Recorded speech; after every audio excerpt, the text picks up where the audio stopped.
move the mics, all these different things we need to remember. First off, before I start, if you are here for the Toll Brothers application over by Westlake Drive, that's not for tonight. That was moved to October 3rd. So that is not tonight. It's been moved due to them trying to correct all the things that we wanted to ask them to address. So it's not on for tonight. So October 3rd, tell your friends and family. Okay, so welcome to Town of Mount Pleasant Planning Board meeting, regularly scheduled for September 5th, 2024, 7:30 p.m. First up, we have business items. And what are business items? Those are items that we've reviewed in the past, and we've made decisions on them. We've asked our consultant to draft a resolution, and which he has done, and we just comment on that to see if that resolution is correct. As my predecessor said, the grammar was right, the commas and the periods and all of that. So first up in business items was request for a 180-day extension of resolution of approval for subdivision application SD 21-03, one lot with existing single-family residence to be subdivided into two lots for the purpose of constructing another single-family dwelling, 25 Meadowbrook Road, Pleasantville, New York, 106.12-2-32, James Earl. 25 Meadowbrook Road. Folks, any questions or comments on that resolution? With that being said, silence, record, no comments from the board. With that being said, I'll entertain a motion to accept the resolution. Motion to accept the resolution. Motion from John. Second. Second from Jane. Walter. Aye. Jane. Aye. John. Eileen. Aye. JD. Aye. And an aye for me. Okay, next up, Kingsview Acres subdivision. Request for a 180-day extension on final subdivision approval of Kingsview Acres. 3 applications, subdivision 14-03, site plan 14-07, steep slope 14-07 for the 12-lot single-family home cluster subdivision. Linda Avenue and Florence Avenue, Thornwood, New York, 106. 19-1-44 and 46 TCS Home Builders LLC. And do we know how many extensions we've had in this roughly? It's quite a few, right? Been quite, at least 4, maybe 5. Okay. Yep. It's been a bit. Okay. Any questions or comments on this? Okay, let the record show that there's no questions or comments from board members. We'll entertain a motion for Kingsview Acres subdivision.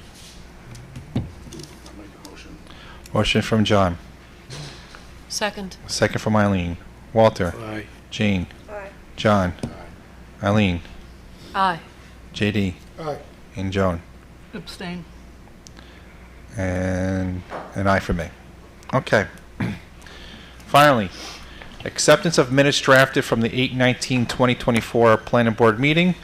Those are the minutes from that meeting, and our staff has drafted them, and we've read them, and we reviewed them. We want to make sure that they are correct, and we'll take any questions or comments from board members on those minutes from 8/19/2024. Any questions or comments from board members? I didn't attend that meeting. Am I to abstain? Yes. Okay. One person abstaining. Any other questions or comments? Okay, let the record show that nobody has any questions or comments. We'll entertain a motion on the minutes. I'll make a motion to accept the minutes for the 8/19 planning board meeting. Motion from Jane, Second. second from Walter. Walter, Aye. Jane, Aye. John, Aye. Joan, Aye. Eileen, Abstain. and JD. Abstain. I wasn't here either. Yep, and an aye from me. Okay. Okay, next up we have what's called new public hearing. And for those who don't know what a new public hearing is, those are applications that were before us in the past, but they did not have a public hearing. We were getting the application ready for tonight, and they did. So we made a motion at a previous meeting to schedule a public hearing, which is why we're here tonight. So first up on that agenda is number 1, proposed 12 Reback special use approval for existing accessory apartment in lower level of home to be transferred to new owner, application accessory apartment number PAA 24-01. Location is 12 Reback Drive, Valhalla, New York. Section block lot number is 113.5-2-32. Zone R40. Owner is Daniel and Allison Picarelli. Picarelli, Thank they're both you. here. I was close. Applicant and attorney is Robert Forte. Fonte. Forte? Yes. F-O-N-T-E. Okay, it's Forte here, but it's Fonte here. Okay, we'll make that update. One C, not two C's, too. They got it all. Okay, so we have Daniel and Robert here tonight. So anyway, could you state who you are for the record? Robert Fonte, F-O-N-T-E, on behalf of, I'd like to make a motion to waive the reading of the public notice. yes. Motion from, thank you. Motion from Joan. Second. Second from Eileen. Walter. Aye. Jane. Aye. John. Joan. Aye. Eileen. Aye. JD. Aye. And an aye from me. Okay, and just state your name and all that for the record. Robert Fonte, Thank I'm you. the attorney for Daniel and Allison Welcome, Picarelli. Mr. Fonte. Let's run through the application if you can, provide whatever you're going to provide. We've provided everything that is required within the code requirements Okay. to the town So- previously. Yeah, so what you guys did last time, when you were here before, we kind of need to do tonight, only because it's a public hearing, so the public is here to hear it. Okay. We're not really here for us to hear, so we want to explain what we're doing. Okay. So if you can just summarize so Sure. the public would understand what we're doing tonight. The prior owner had an accessory apartment for the specific location.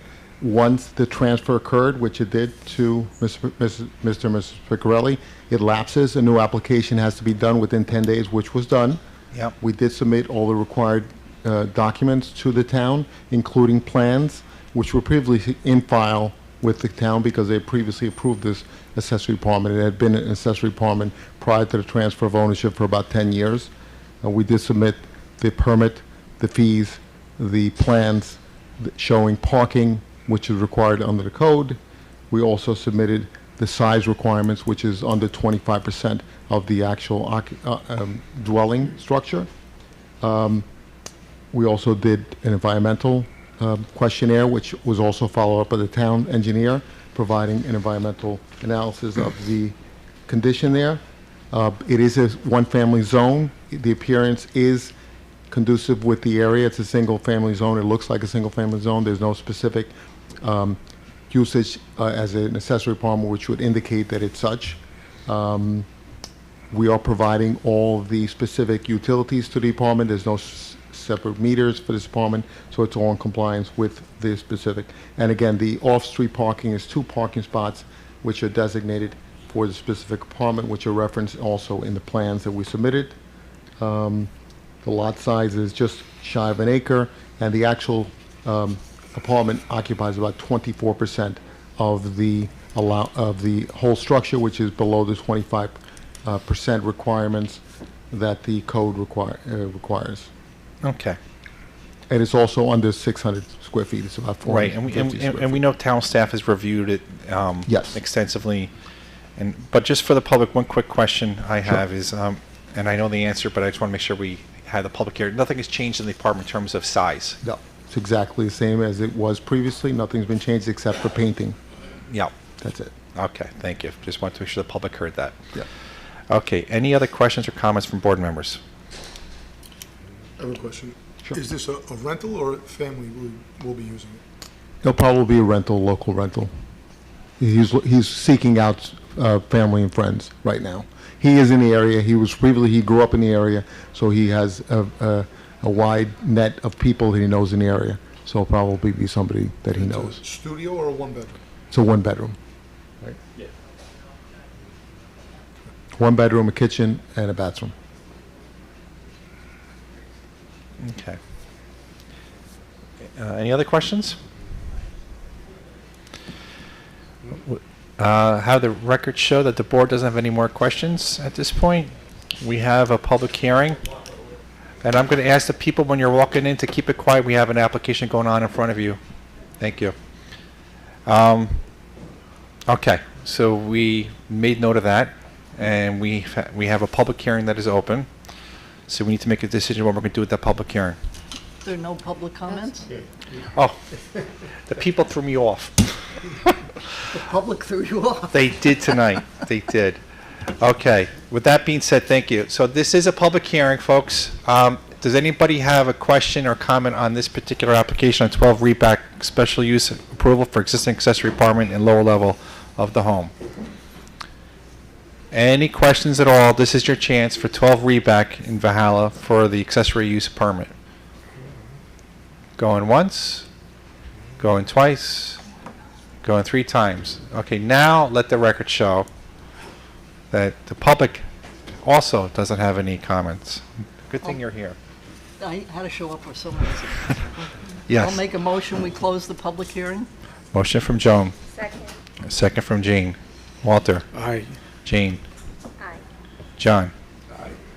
Joan. Aye. Arlene. Aye. JD. Aye. And an aye from me. So the public hearing is closed. I'll make a motion that we draft a resolution of approval. Motion from Joan. Second. Second from Jean. Walter. Aye. Jean. Aye. John.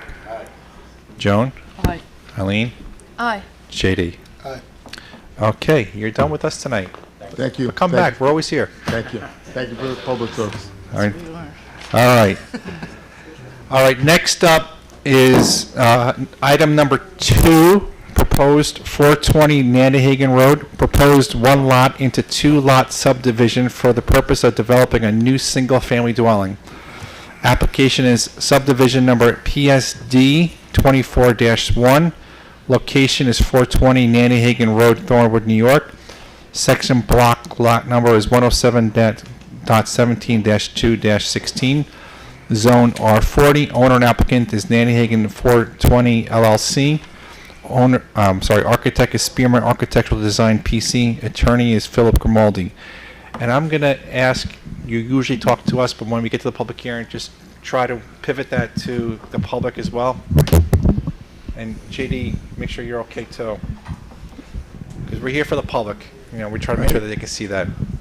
Okay, good evening, members of the board. My name is Philip Grimaldi. I'm the attorney So, for the one- applicant. 1 second. I forgot something one more Gotta time. open the public I'll make hearing. a Yes. motion to waive the reading of the public notice. Motion from Joan. Second. Second from Jane. Walter. Aye. Jean. Aye. John. Joan. Aye. Eileen. Aye. JD. Aye. And I from me. We're better. We're getting better. All right. So again, my name is Philip Grimaldi. I'm the attorney for the applicant. I have with me tonight Robert Buffamonte. He's one of the members of the owner, 420 Nantahagan LLC. Again, I just want to go through the brief history of this. We needed 1 variance from the Zoning Board of Appeals, and that was a lot width at the front yard setback coming through from Davidson Drive. And the Zoning Board originally said, why don't you see if you could get an easement from the city? The city owns a portion of Nantahagan Road now. They wanted us to see if we could come through Nantahagan Road, and we reached out to the city, and the city said it would be difficult for them to give us an easement, and it was kind of an onerous process. So the zoning board felt that that was not a feasible alternative, so they gave us the variance to come through Davidson Drive. Now, I also submitted to you a fairly lengthy memorandum as to why we have the right to use Davidson Drive. We have what's known as an appurtenant easement. It's pertinent to our ownership rights in the deed.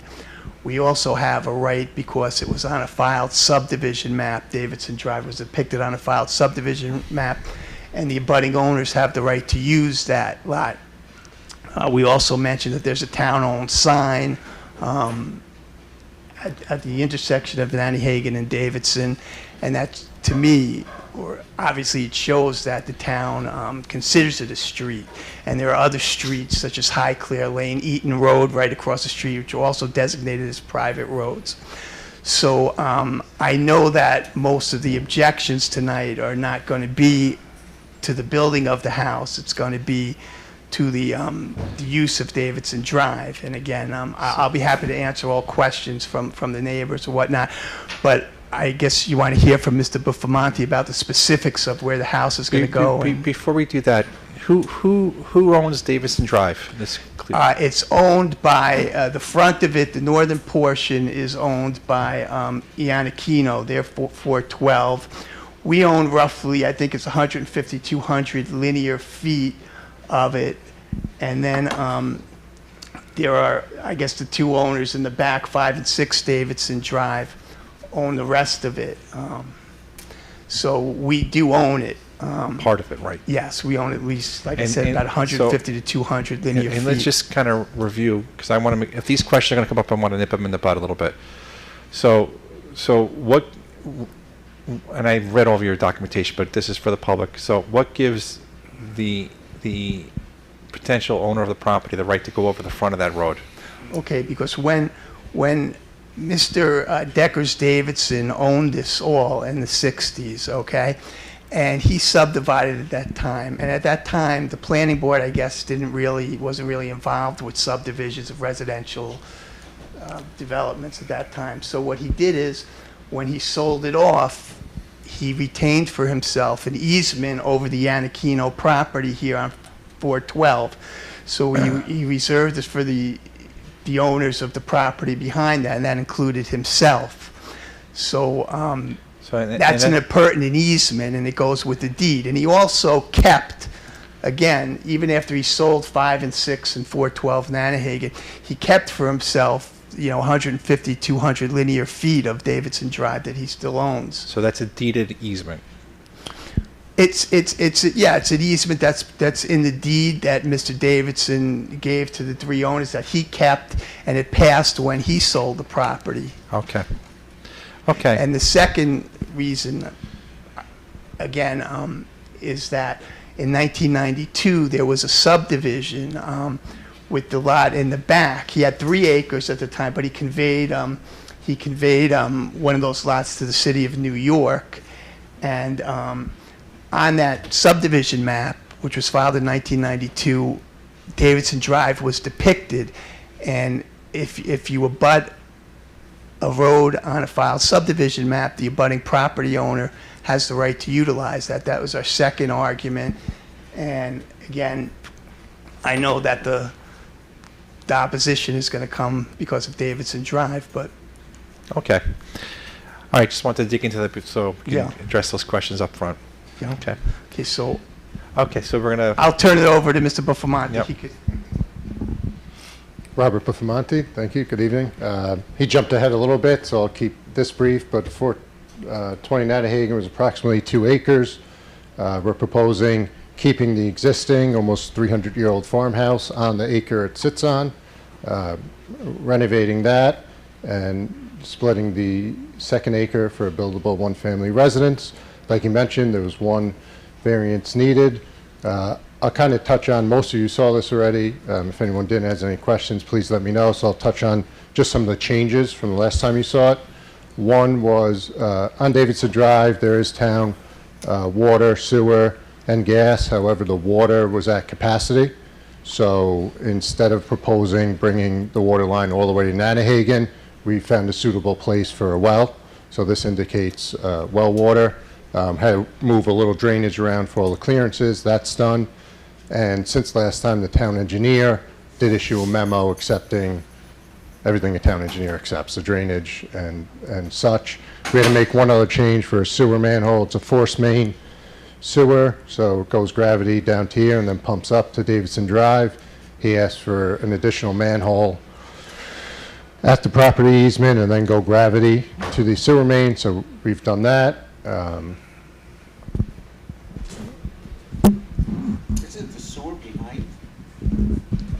The sewer's on Davidson, the town sewer's on Davidson, so we would propose, it's uphill to Davidson, so sewer will come out of the house, gravity to a pump station, Right. and then pump up to Davidson. He just asked to create a new manhole, pump into that manhole, and then flow gravity from that manhole down to the street. That's all, really not a significant change. We also moved that sewer force main out of the utility easement. New York City DEP, like you mentioned, owns the 1 acre here from the previous subdivision. They had some concerns about having our 4-inch line in their easement. there was no reason to use their easement, so we just kept it on our property now. Okay.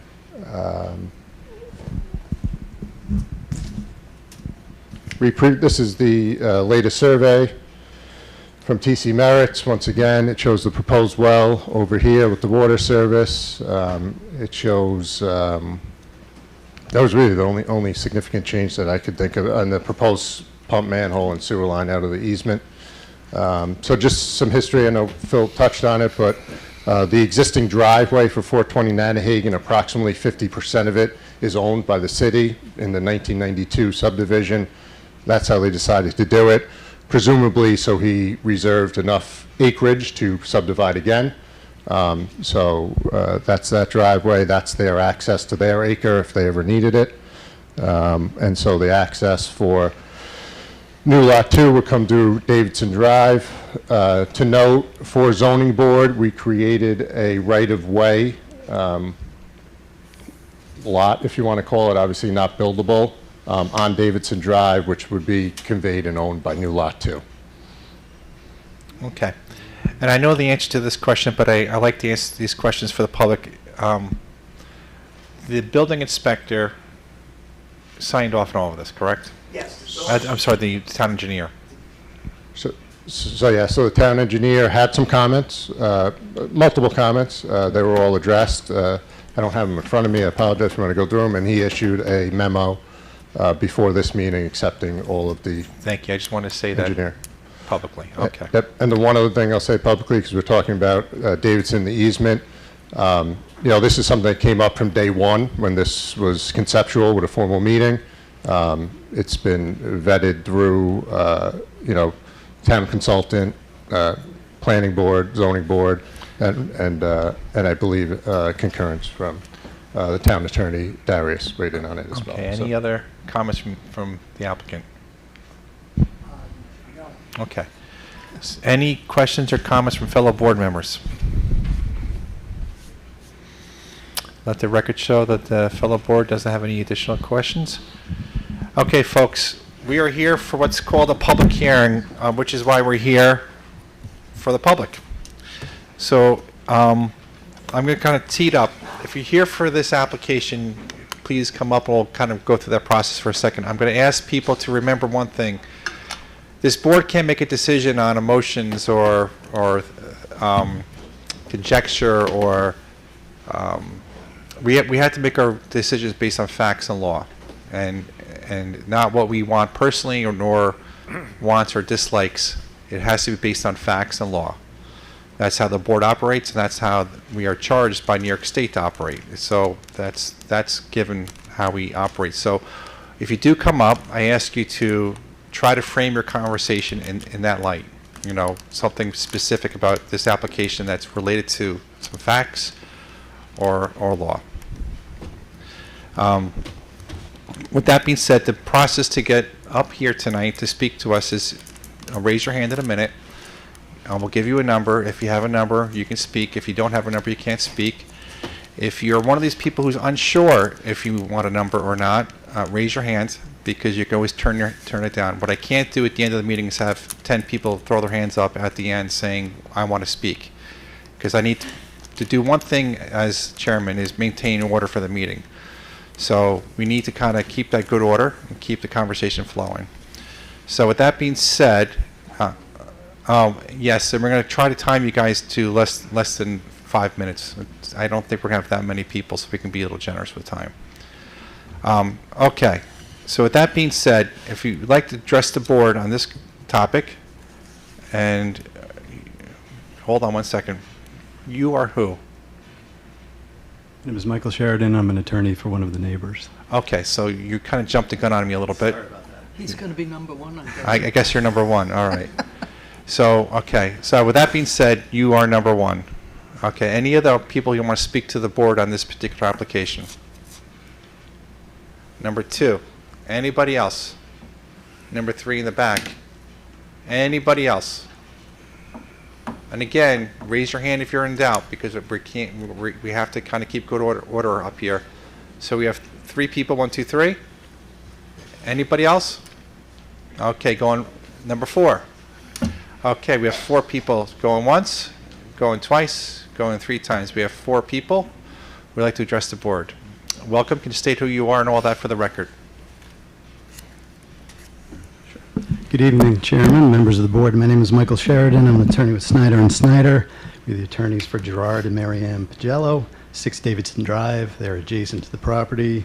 Up in the back, they, along with their other neighbors on Davidson Drive, access their property through that easement to the town road, Nanny Hagan Road. We're only recently retained. I do have a letter here for the board tonight.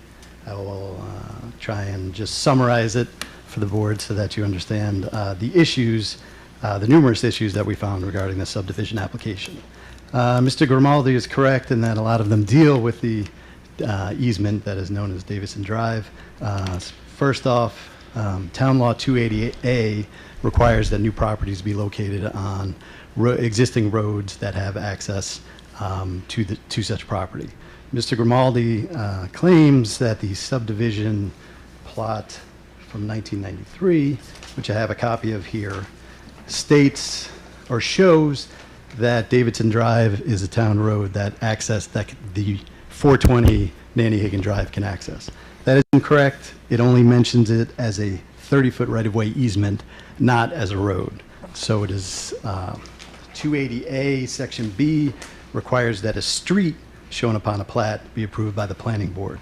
When the planning board approved this subdivision plat, it approved it, I'm not even saying it approved the 30-foot wide easement, but it only had the ability to approve a 30-foot wide easement, not the ability to approve a street, because it is not a street on here, it's a 30-foot wide easement. Secondly, there's some discrepancies among the plans that you have in front of you, among the plans that the zoning board reviewed, and among the lot size on the plat, again referenced by Mr. Grimaldi. The lot size on the plat shows it as, in the subdivision map, shows it as 85,685 square feet. On the August 19 plans that you have in front of you, the lot size is 87,363 feet for a difference of approximately 1,700 square feet. Not sure where that additional square feet came from. The zoning board plans that they reviewed and approved their variance on shows the property as 90,605 square feet, a difference of almost 5,000 square feet. So I think it's incumbent on this board. What are you going off of? The plans that you have in front of you. No, what does your survey say? They had this property resurveyed, correct? You had it resurveyed recently, right, within the last couple of years? The final survey is the difference. Okay. And the survey that you're going off of is what?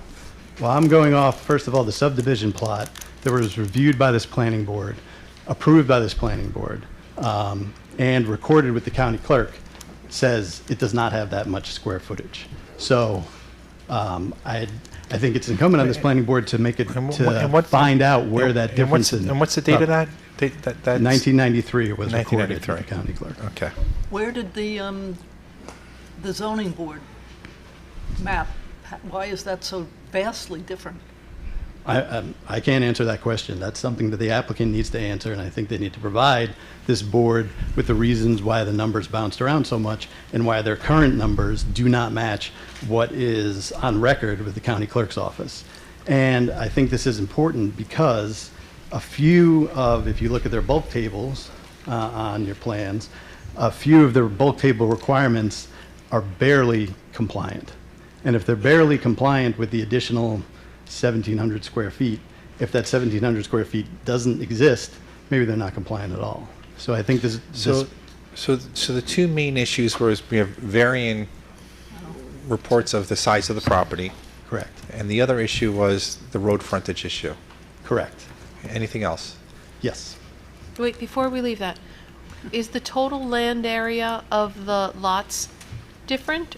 Of the combined lots? Is that what's fluctuating, or is the interior lot line that's proposed being shifted around? It's when you add up the total area of the There's a lots 5,000 square foot difference. from what the zoning board had and what is on this subdivision 1,700 map. with that one, okay. And then the plans you have in front of you fall somewhere in the middle. Yeah. Okay. The map from 1993, correct? Correct.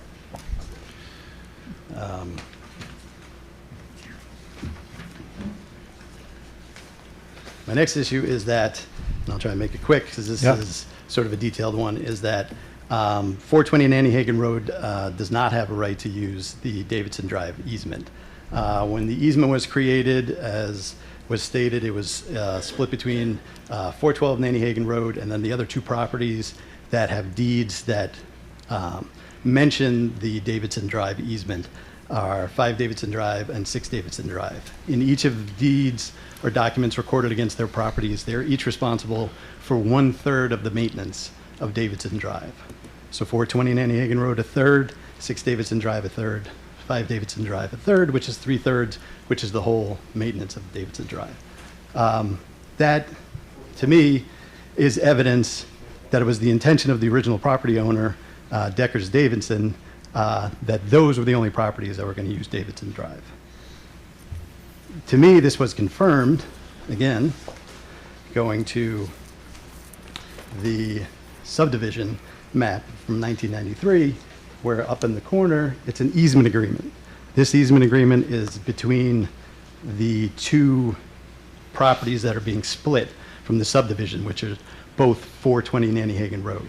And what this says is they have an underground utility easement that allows them to go through 420 Nantahala Road to the Davidson Drive for underground utilities.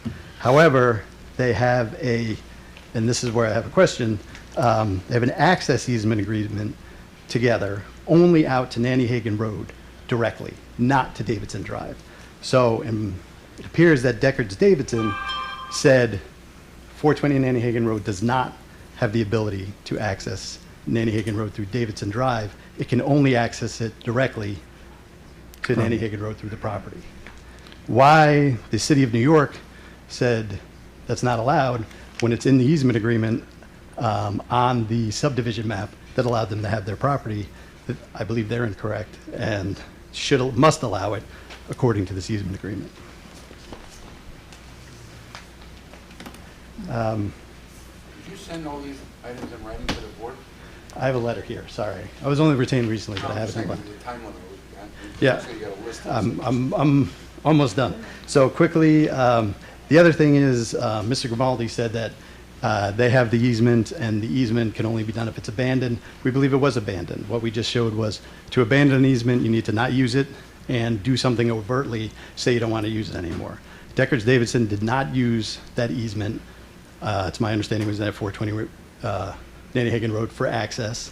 And then in the subdivision, he abandoned it by saying 420 Nantahala Road has access to Nantahala Road through the property directly to Nantahala Road, not over the Davidson access easement.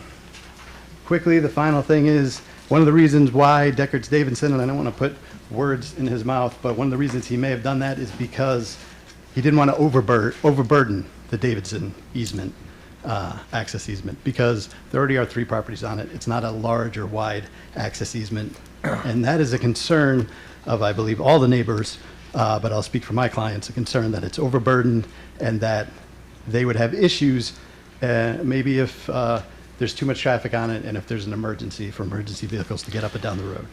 So, in summary, proposed subdivision does not comply with Town Law 280A.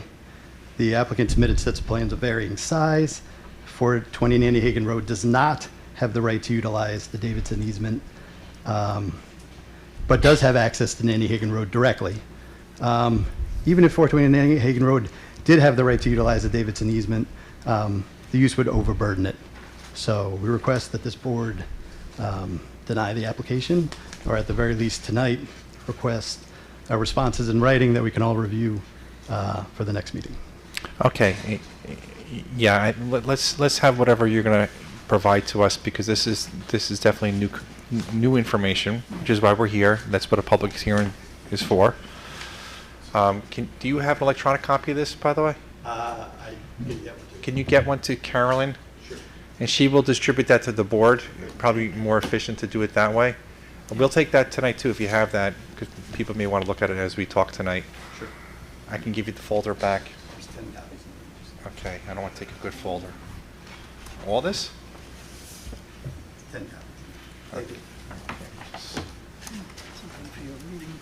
Thank you for your time. Okay, thank you. We'll continue in a minute. Okay. We got this being distributed up here. Okay, and just make sure you get that to Carolyn, because we have to have that for our record. And make sure you get her email address and all of that. Okay, so that was speaker number 1. I'm going to still keep going to the speaker. Speaker number 2.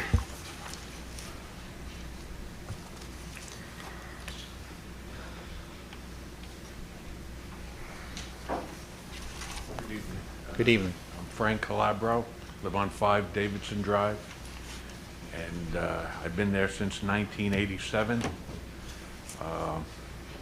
The street itself is very narrow. I measured it, it's about 15 and a half feet. I went around the town, measured other roads, nothing comes that narrow at all. When I first moved there, I don't have a picture of the way it was, but I have a picture of what I did do. I tried to make, may I submit it? Yeah, sure. I tried to submit some kind of turnaround. My property came down on a slope. Yeah, That didn't exist. I said, if I'm gonna live here, Yeah. I gotta make it better.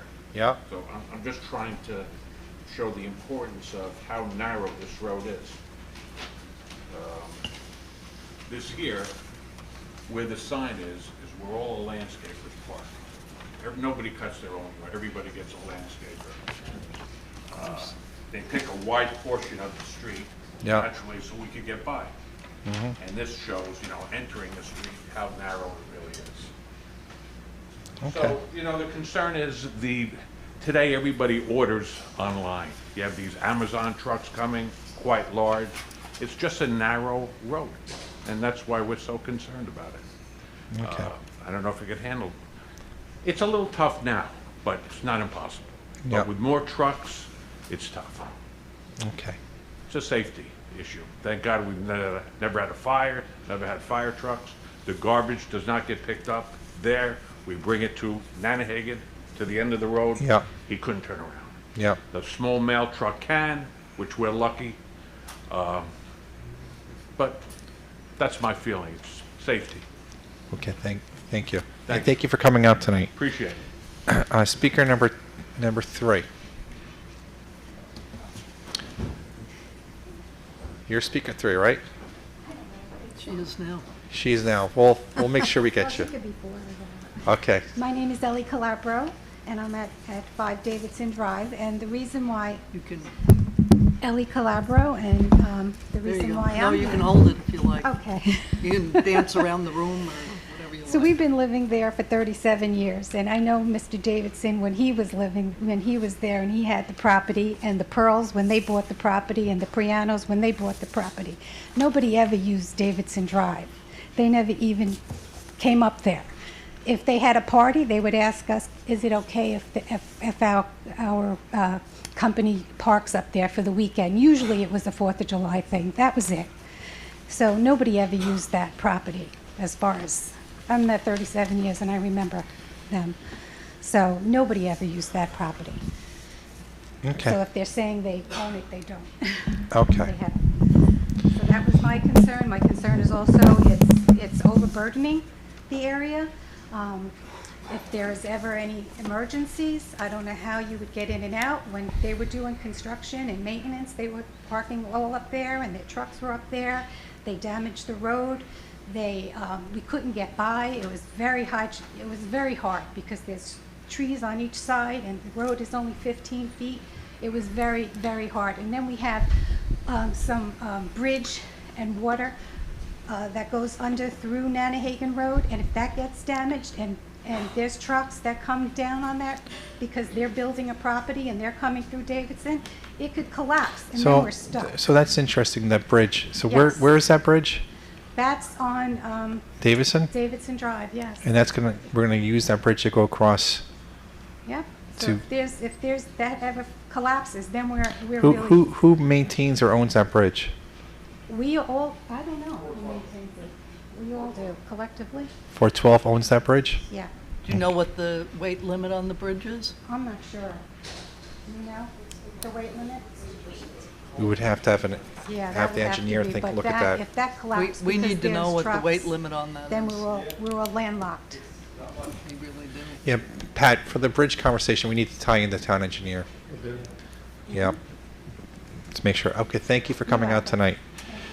We are talking about the drainage culvert, right? It's a drainage culvert. It's not a bridge. I don't know if there's a difference on the place. I don't, we'll dig into that. Okay, so speaker number 4. You'll pass, okay. Was there a speaker 5? I don't believe there was, no.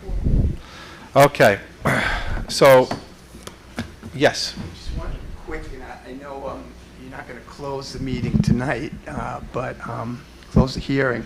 There are a couple things I wanted to say about the comments that were made here. First of all, the town doesn't distinguish between a private road and a public street. Street is defined in the code, and we went through this before the ZBA, and the ZBA made its determination, and I think that's the law of the case at this point, that resolution was adopted, and it was filed in the town clerk's office. As far as the other issues as to Mr. Davidson's intent, and I think Mr. Buffamonte mentioned this slightly, when they subdivided here in 1992 and conveyed part of it to the city has a lot of this land that was part of the driveway that accessed 420, and it's kind of strange that they conveyed that to the city because they could have taken a piece of our existing lot back here. The lot that the city has is just over 40,000 square feet. It's like 40,200 square feet. So you're trying to guess the intent of Mr. Davidson. Well, he could have easily just given a chunk of our lot 2 to the city, and he would have met the dimensional requirements, the area requirements.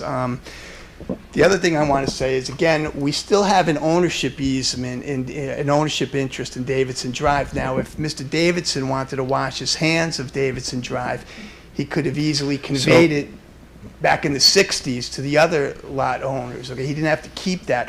When you own something, you have a liability as well. So to say that his intent was just for the 3 owners, I don't think you could divine that.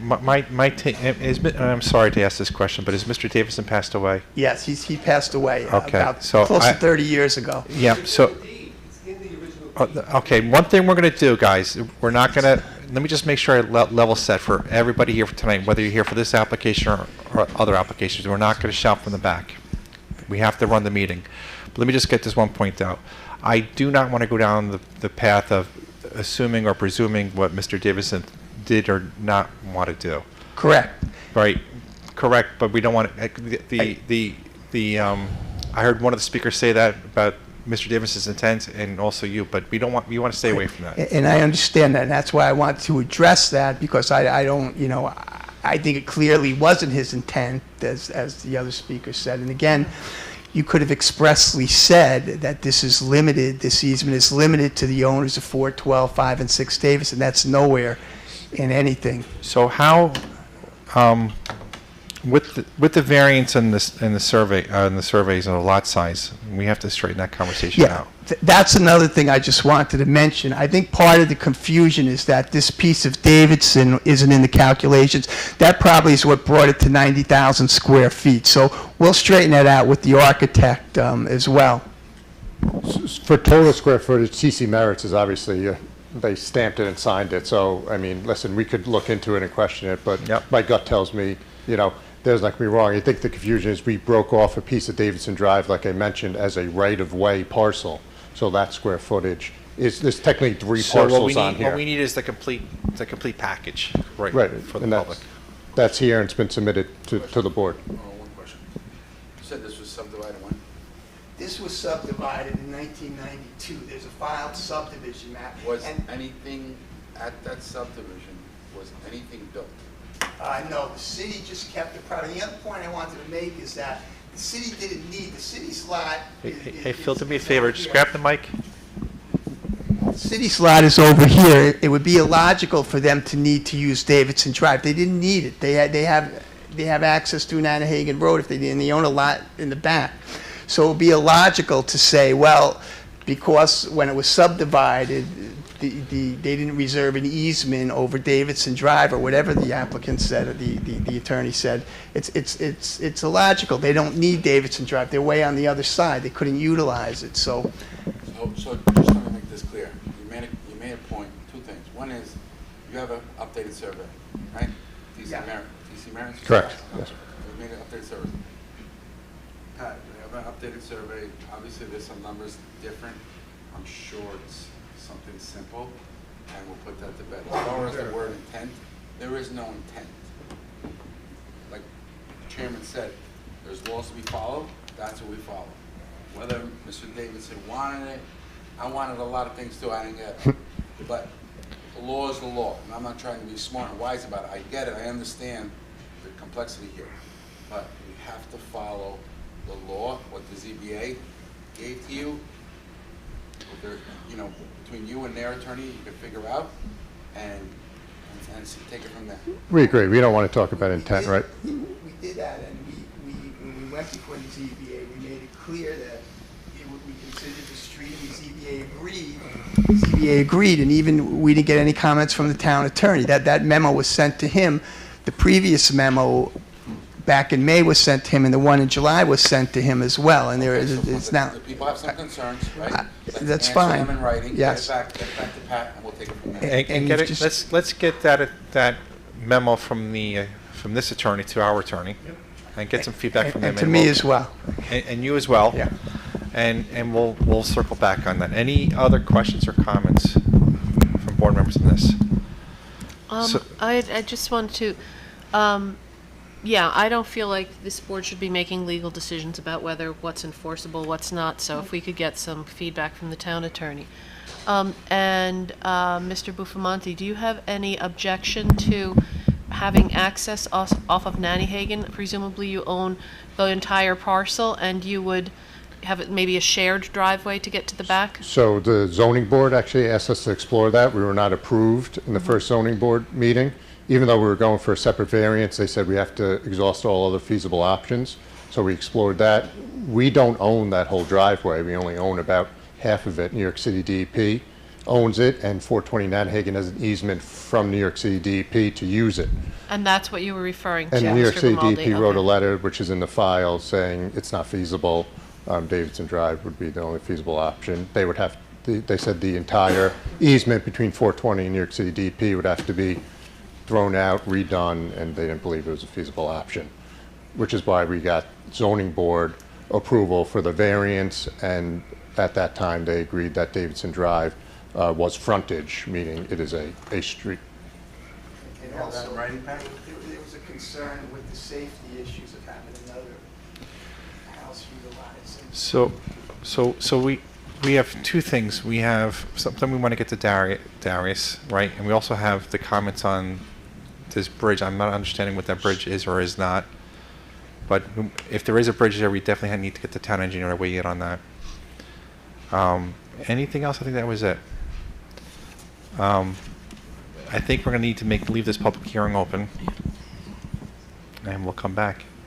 Okay, thank you. That's good. Thank you. Okay. I'll make a motion, we continue the public hearing. There we go. I was just going to say that. I just got one more comment. Yep. Real quick. The gentleman who was up here, Labro, Speaker one. speaker two. two. What was the last name? I'm sorry. Calabro. Calabro. You were telling me how you widen the road right in front of your house, right?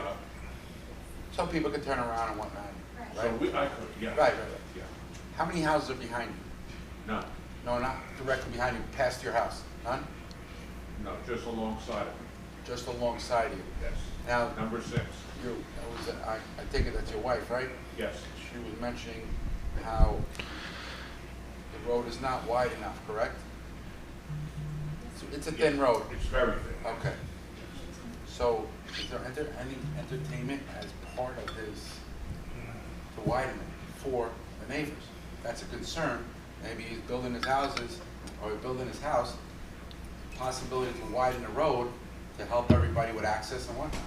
In this case, it would Just a require just a thought. the cooperation of all owners of the road. Right. Just a thought, I'm just throwing it out there. So, because the paved portion is not, this is the whole easement there, it's not the paved portion, it's much smaller. Probably half the, If you widen it 4 feet and it helps everybody get by, this and that, boom, someone's all across the floor. Anyway, just a thought. It's a feasible option. Thank you. Okay. Okay, so we had a motion started on leaving the public hearing open from Joan. Do we have a second? Second. Second from Eileen. Walter. Aye. Jane. Aye. John. Aye. Joan. Aye. Eileen. Aye. JD. Aye. And an aye from me. So that public hearing remains open. That brings us up to number 3, proposed application. Again, a new public hearing. This is a public hearing for Brighton Avenue and Bradhurst Avenue, development of vacant parcels to construct a plus or minus 3,000 square foot landscaping supply and equipment storage barn and 200 square foot office building with driveway, parking area, stormwater mitigation facilities, landscapes, green areas. Application site plan SP 23-07, subdivision number SD 23-04, steep slope SS 23-13, location vacant parcel on Brighton Avenue and Bradhurst Avenue, Hawthorne, New York. Section plot number is 112.9-1-2 and 3. Zone CNR and R10. Owner and applicant is Brighton Avenue Properties LLC. Engineer architect is KSCJ Consulting. Yep.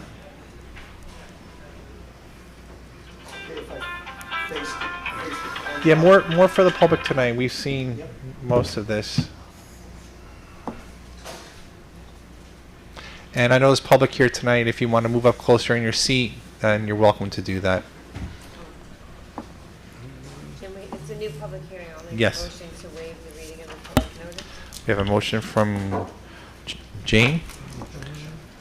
Do we have Second. a second from Joan? Walter? Aye. Jane? Aye. John? Joan? Aye. Eileen? Aye. JD? Aye. And an aye from me.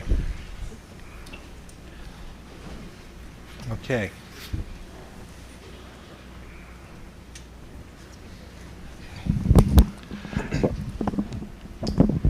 Thank you. Good evening. Dave Sessions with KSCJ Consulting.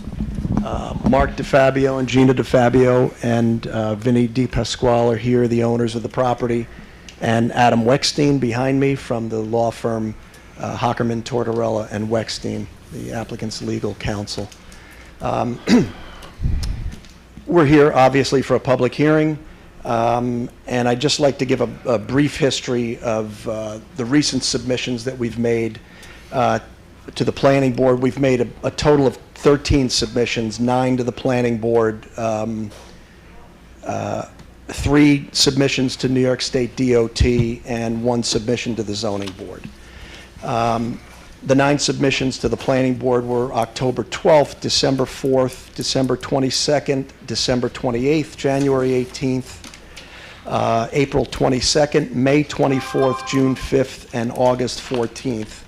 And every time we made a submission, the board had comments, the town planner, Pat Cleary, had comments, and sometimes the DOT had comments, but also Dave Smith, the town engineer, had comments. So the subsequent submissions were, for the most part, addressing those comments. I recall the planning board did not want to refer the application to the zoning board. We needed a variance. I'll talk about that in a second. Until they heard back, your board heard back from DOT that they were satisfied with the driveway location, as well as getting unofficial sign-off from both Pat from a planning standpoint and Dave Smith from an engineering standpoint that their comments had been addressed. Once those comments were addressed and we got the okay from DOT to locate the driveway, we went to the zoning board. Jumping ahead a little bit, but the DOT, we made 3 submissions, November 2nd, December 12th, and January 12th. DOT had several comments. We've addressed their comments. In addition to those 3 formal submissions, we had numerous emails and phone conversations with DOT as well. Getting to the zoning board, we did go to the zoning board on February 9th. Well, the submission was February 9th. We needed 2 variances for the previous proposal, which was to, we had proposed a detached office building, which meant there was an accessory structure, and we needed 2 variances from zoning. One was a height variance. The accessory building could not be greater than 15 feet, and the distance between the accessory building and the primary building could not be greater than 12 feet.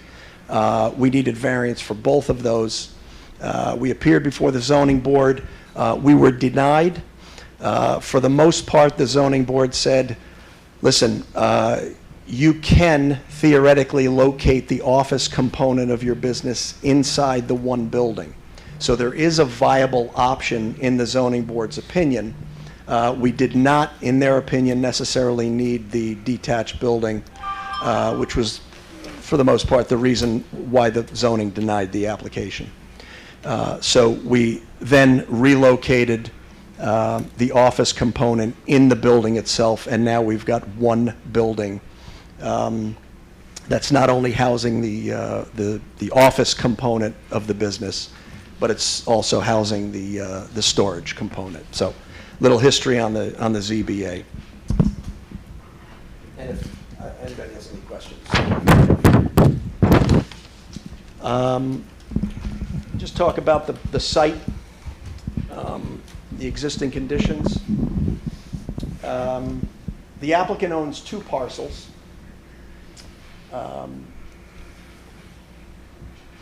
This parcel is approximately 1 acre in size, 43,229 square feet. We're referring to that as parcel 1. It's in the R10 one-family residential district. And the second parcel that the applicant owns is located here, a linear, pretty narrow parcel. It's about 24,000 square feet. They're both fronting on Brighton and Bradhurst Avenues located here. So the properties are due west of Brighton and Bradhurst. The topography for the entire area, for the most part, slopes from the west down to the east, down to Brighton. There are several areas of steep slope, one being up here near Jackson Avenue. The remainder of the residential lot is fairly flat, and then it gets extremely steep as you go east and as you approach the common property line. This is a pretty steep slope located here. The commercial lot located here, you'll see in yellow, this depicts what was once there. There was once a dwelling located on the property with a detached garage and a driveway that came up here. The driveway was located in this exact location, and in fact, the existing road still has the curb cut that extends to the north where the old driveway was. I can only surmise that back in the day when this was developed, they chose this location for the same reason why we chose this location and the same reason why DOT approved this location, and that is, it is first of all, it's a narrow and long lot. You want to come in at the flattest and highest area so that the access to the lot is pretty flat. If you were to try to come in anywhere along Brighton in this location, the steep slopes are prohibitive, and again, the lot is very narrow. It's only about 80 feet wide at its widest. So again, we had conversations with DOT, and they agreed that this was the best place.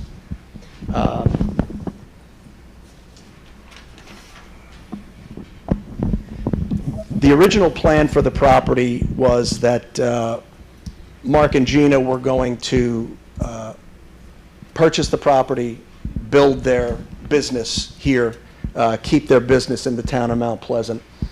They've been in the town of Mount Pleasant for 30 to 35 years. They've run their business out of their home. They've raised their children here. They've taught religion. They've coached. I've actually coached with Mark. They really wanted to keep their business here. They purchased the property.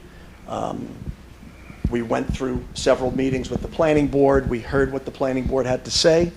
We heard what the public had to say. There were several safety issues and other issues that were brought up. After a long, hard thought and discussion process, they decided to pack up their idea to build their place in Mount Pleasant and not pursue that.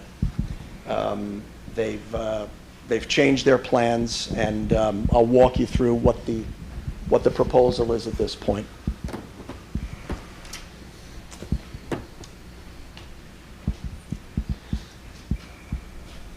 Sorry.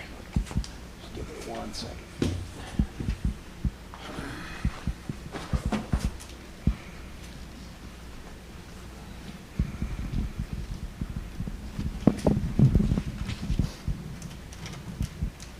So the proposal is to build the driveway where the existing curb cut exists, have the driveway come in and access the building.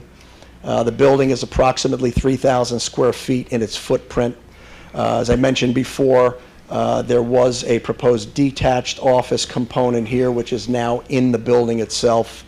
That's going to be built as a mezzanine within the building.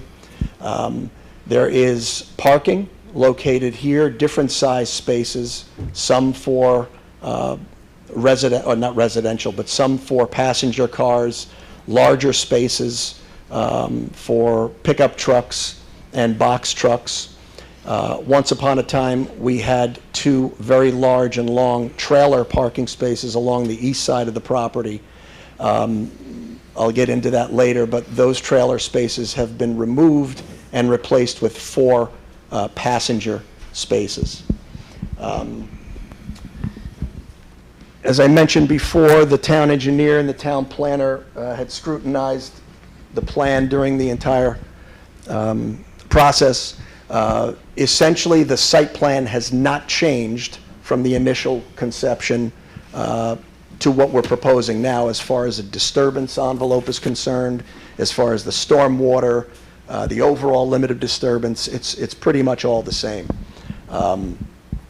This is the grading and drainage plan. As far as the stormwater is concerned, we went back and forth with the town engineer as far as how to handle the site's stormwater.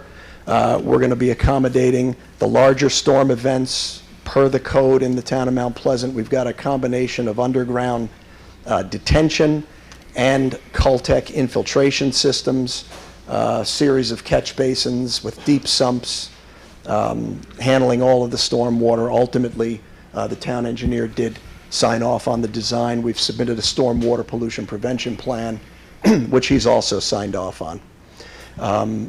As I mentioned before, this will not be Lawn Green. It will not be Lawn Green's landscape company, but it will be probably a similar type use, a contractor's business.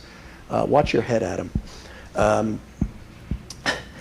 Maybe a contractor's business with storage needs, with obviously office needs, whether it be an electrical contractor, a drywall contractor, something similar, but it will not be Lawn Green landscape maintenance.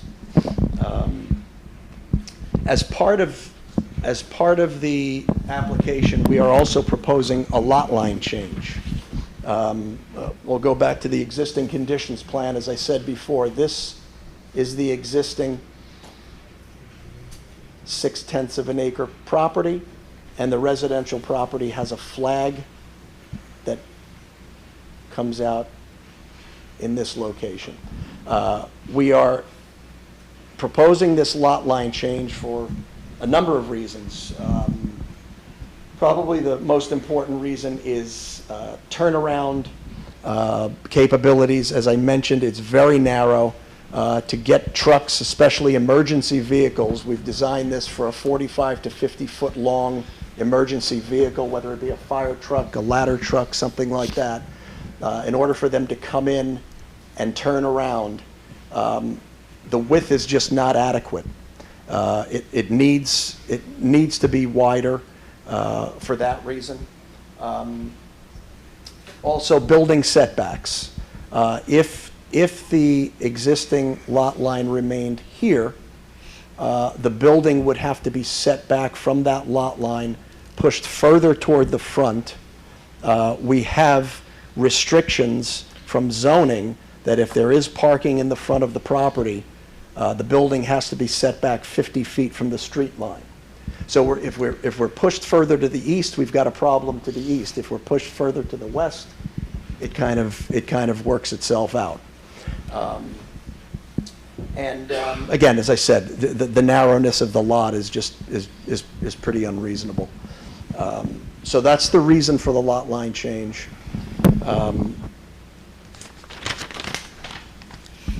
As part of the proposal, we have put together a landscaping and screening plan.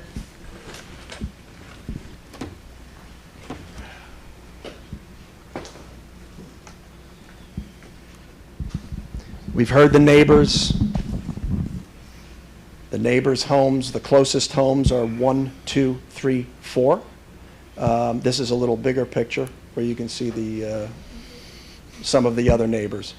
But early on in the process, we approached the neighbors. I believe Mark did. He approached some of the neighbors, some of the closer neighbors, and said, listen, we're going to screen this property.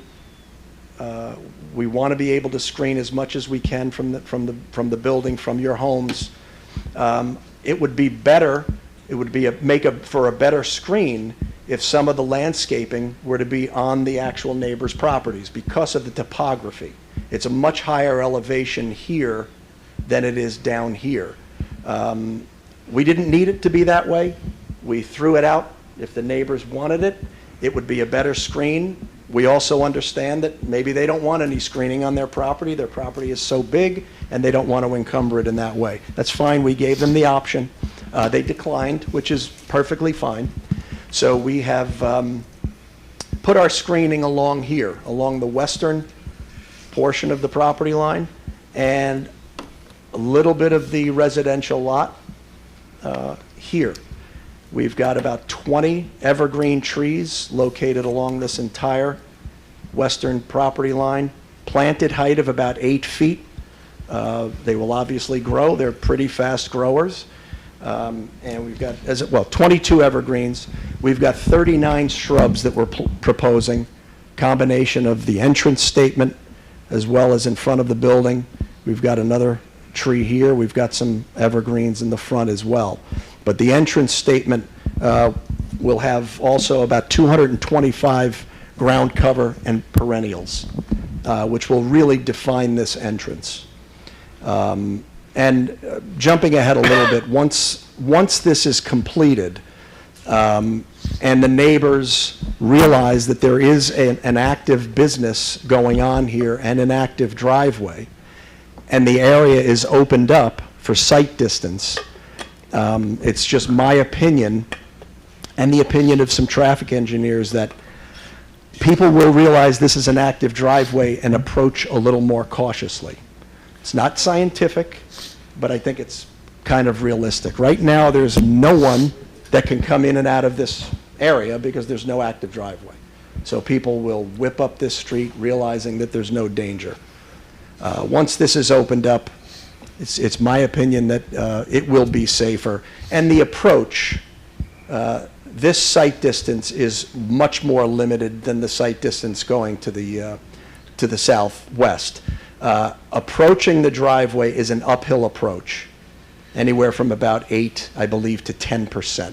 So inherently, you're going uphill. It's a lot easier to slow down going uphill than downhill. But that's just a traffic. And Mr. Sessions, didn't the DOT recommend a sign or?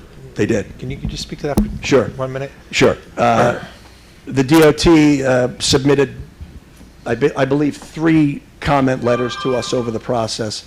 The last comment letter was that they were accepting the location of the driveway for the reasons that we put forth, with the caveat that we will install signage, warning signage, approved by the DOT signage, and those signs will be located along Brighton Avenue, somewhere in this vicinity. Signs that you got along Brighton? Along Rathurst or Brighton? Brighton. Well, it it looks like Bradhurst, but it's Brighton. Okay, I got you. Yeah. Why do they want signs? And across the street is the gas station, right? Well, there's two gas stations here, there's a car wash. Right. Yeah, And they want signs all the way down that way to say there's a driveway? yeah. Yeah. Just, as a traffic calming Gotcha. device, just as a warning. Dave, I have a question. How much Yeah. lower is the building than the properties above it?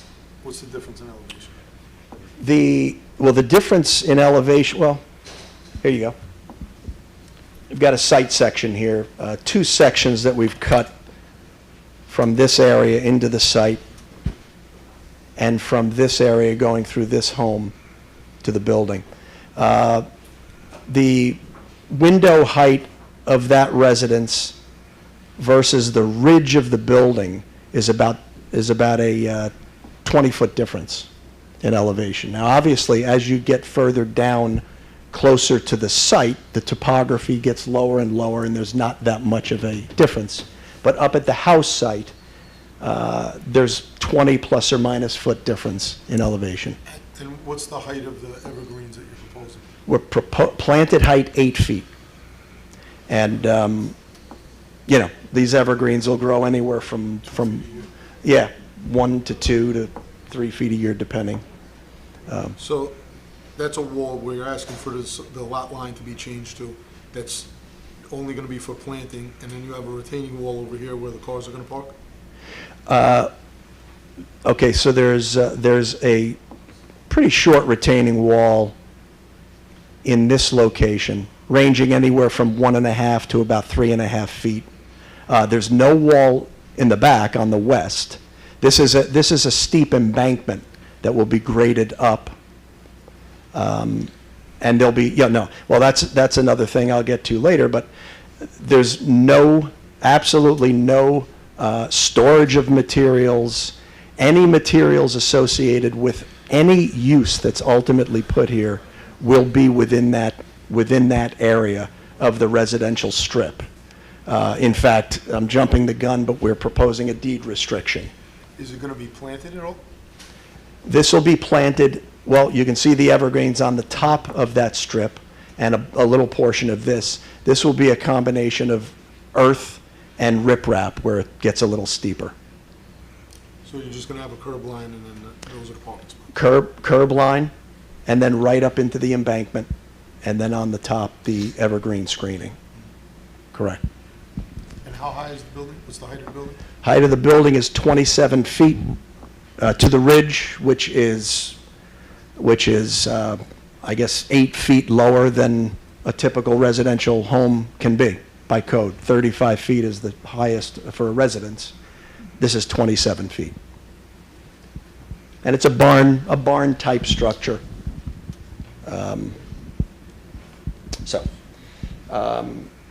Now, I've mentioned this before, we've got correspondence that we've submitted. It's important to, and I'm not going to read the 37 types of uses like I did last time. It's pretty boring stuff. But there's about 37 different types of uses that can go on this parcel in this zoning district. We've done an analysis I'm sure Pat has seen it, the town engineer's seen it, I'm sure your board has seen it. Basically a level of service and a traffic analysis that talks about the number of trip generation for each use. This type of use, whether it be the landscaping company, whether it be a contractor's yard, will generate the least number of vehicles of any use, any other use that's accepted on this property. It's been vacant for decades. Something is going to go here. Eventually, something is going to go here. We're talking about 6 to 8 cars in the peak hour versus anywhere from a dozen to over 100 cars for any other retail use that's permitted as of right on this property. So if theoretically, and I'm picking up on what you're saying, if you didn't do the lot line adjustment and you didn't put that building there and somebody put some other building there,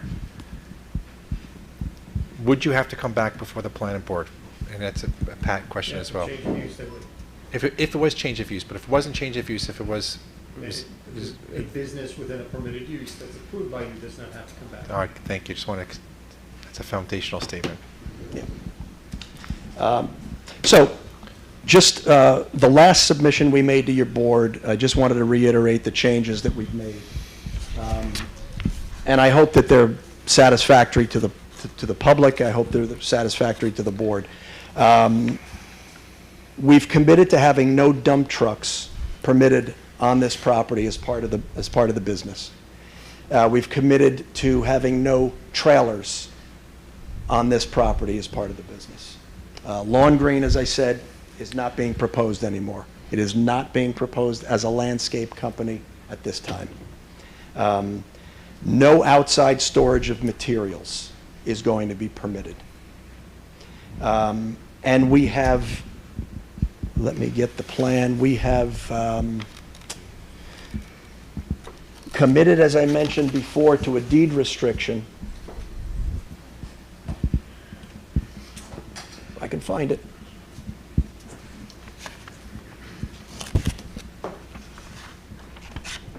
Can't find it.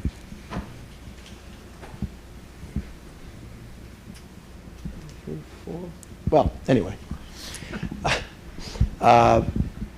As I mentioned before, this flag portion, even though we are proposing to move this lot line to here, can you guys see?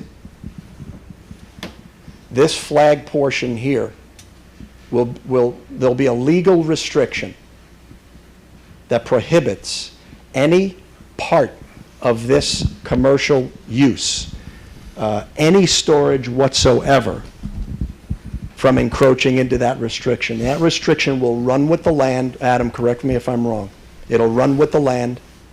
And obviously, if there's a different use that's being proposed, there are going to be watchdogs, and rightfully so, right? They'll have a good eye on this place.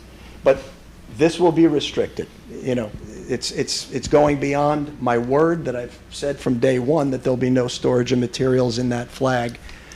And the fact that it's a very steep flag, you can see from the topography, but we're willing to deed restrict it as well. So on top of all this, when lawn care was it? Lawn green. Lawn green was there. You also do, in the wintertime, snow plowing and whatnot, right? So that's out the door too, right? So, because there's no more lawn care, there's no snow, because the worry was from a couple of residents I talked to that, you know, snow plowing is not from 7 a.m. to 5 p.m. You have to go out at midnight, you have to go out at 1 in the morning, whatever the case may be. That's all over. Yes. Now, On top of all the rest of the changes. that is correct. No outside storage on the entire parcel or just in that strip? The entire parcel. Okay. Yeah. Dave, you also mentioned no dump trucks and no trailers. Are you offering up that that's going to be part of the deed restriction? What do you mean by that?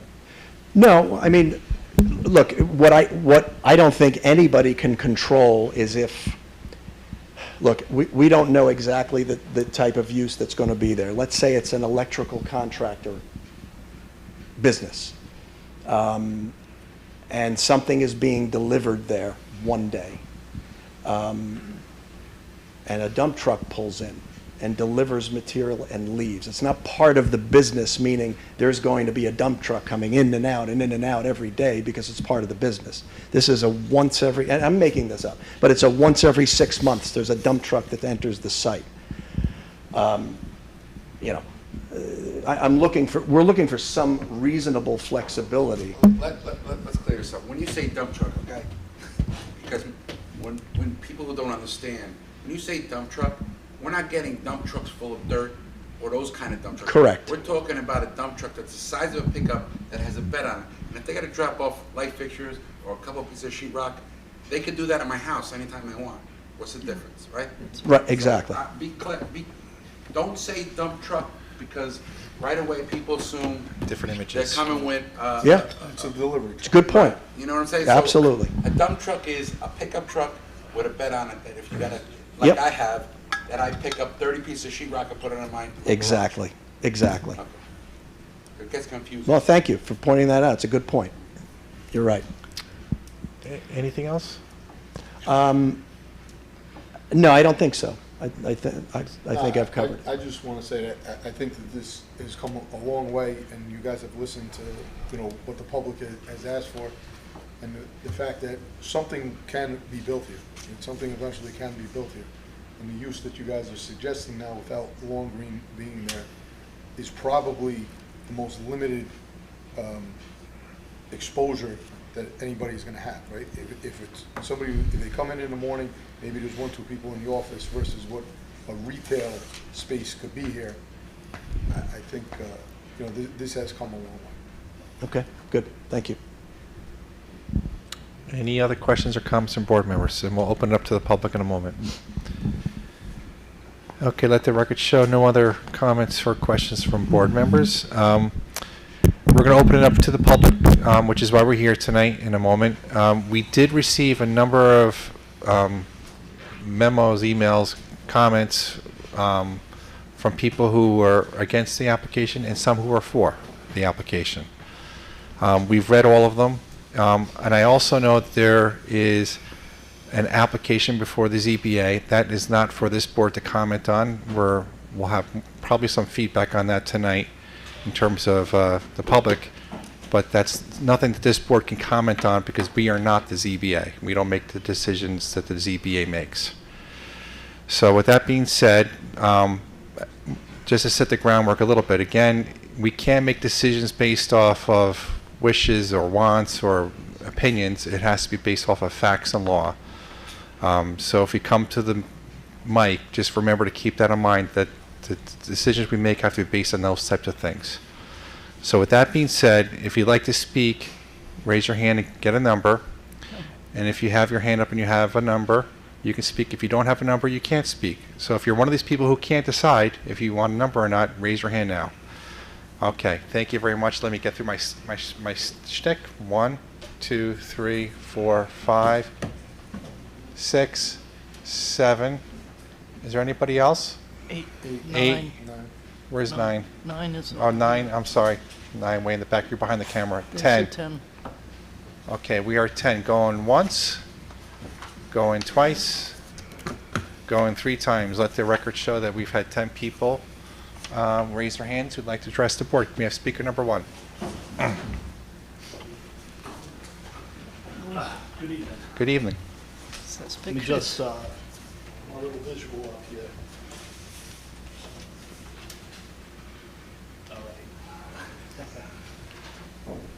All right, so good evening. The neighborhood appreciates the scrutiny you guys given this project thus far. I would like to make a few points that will be expanded on the following speakers. I keep doing this Your tonight. name and Oh, I'm address, sorry. please. Scott Core, 338 Jackson Avenue. We did. Okay. All right, so again, good evening, and the neighborhood appreciates the scrutiny you've given this project thus far. I would like to make a few points that's going to be expanded on by the following speakers, so I'm just going to start with a few bullets. 1, we have previously shared a petition of opposition that includes over 40 homes directly affected by this development with over 100 wet signatures hand-signed. The community remains vigilant that this development poses a clear and present danger to the neighborhood with their trucks pulling out onto a blind curve on a hill. Someone's going to be seriously hurt or even worse. We are strongly opposed to any lot line changes that would expand the commercial zoning into the residential zoning portion of the parcel. An increase in the commercial zone would increase the operations and cause a bigger burden to the residents of Hawthorne, and we view it as encroachment. There's not enough parking for the operation, causing spillover into the residential area, as staff will be forced to park throughout the neighborhood. The proposed project, in short, unfairly impacts the neighborhood's quality of life and home values. Again, as you know, we've submitted an application to the Zoning Board of Appeals challenging the proposed use within the zone to be heard next Thursday, September 12th, and would appreciate the public meeting remain open until the resolution. So your Thank you. your home is one of the homes backing up to it, correct? Yes, my home is right here, and it backs up to it here. So, Right. so when you bought your house, were you aware that there was a commercial lot behind it? I was aware that there was a flagpole residential lot up to here. I wasn't aware of the commercial portion of it. Okay. I was somewhat aware of it, but I was aware that it was the size that it is now. Right. Okay. No, thank you.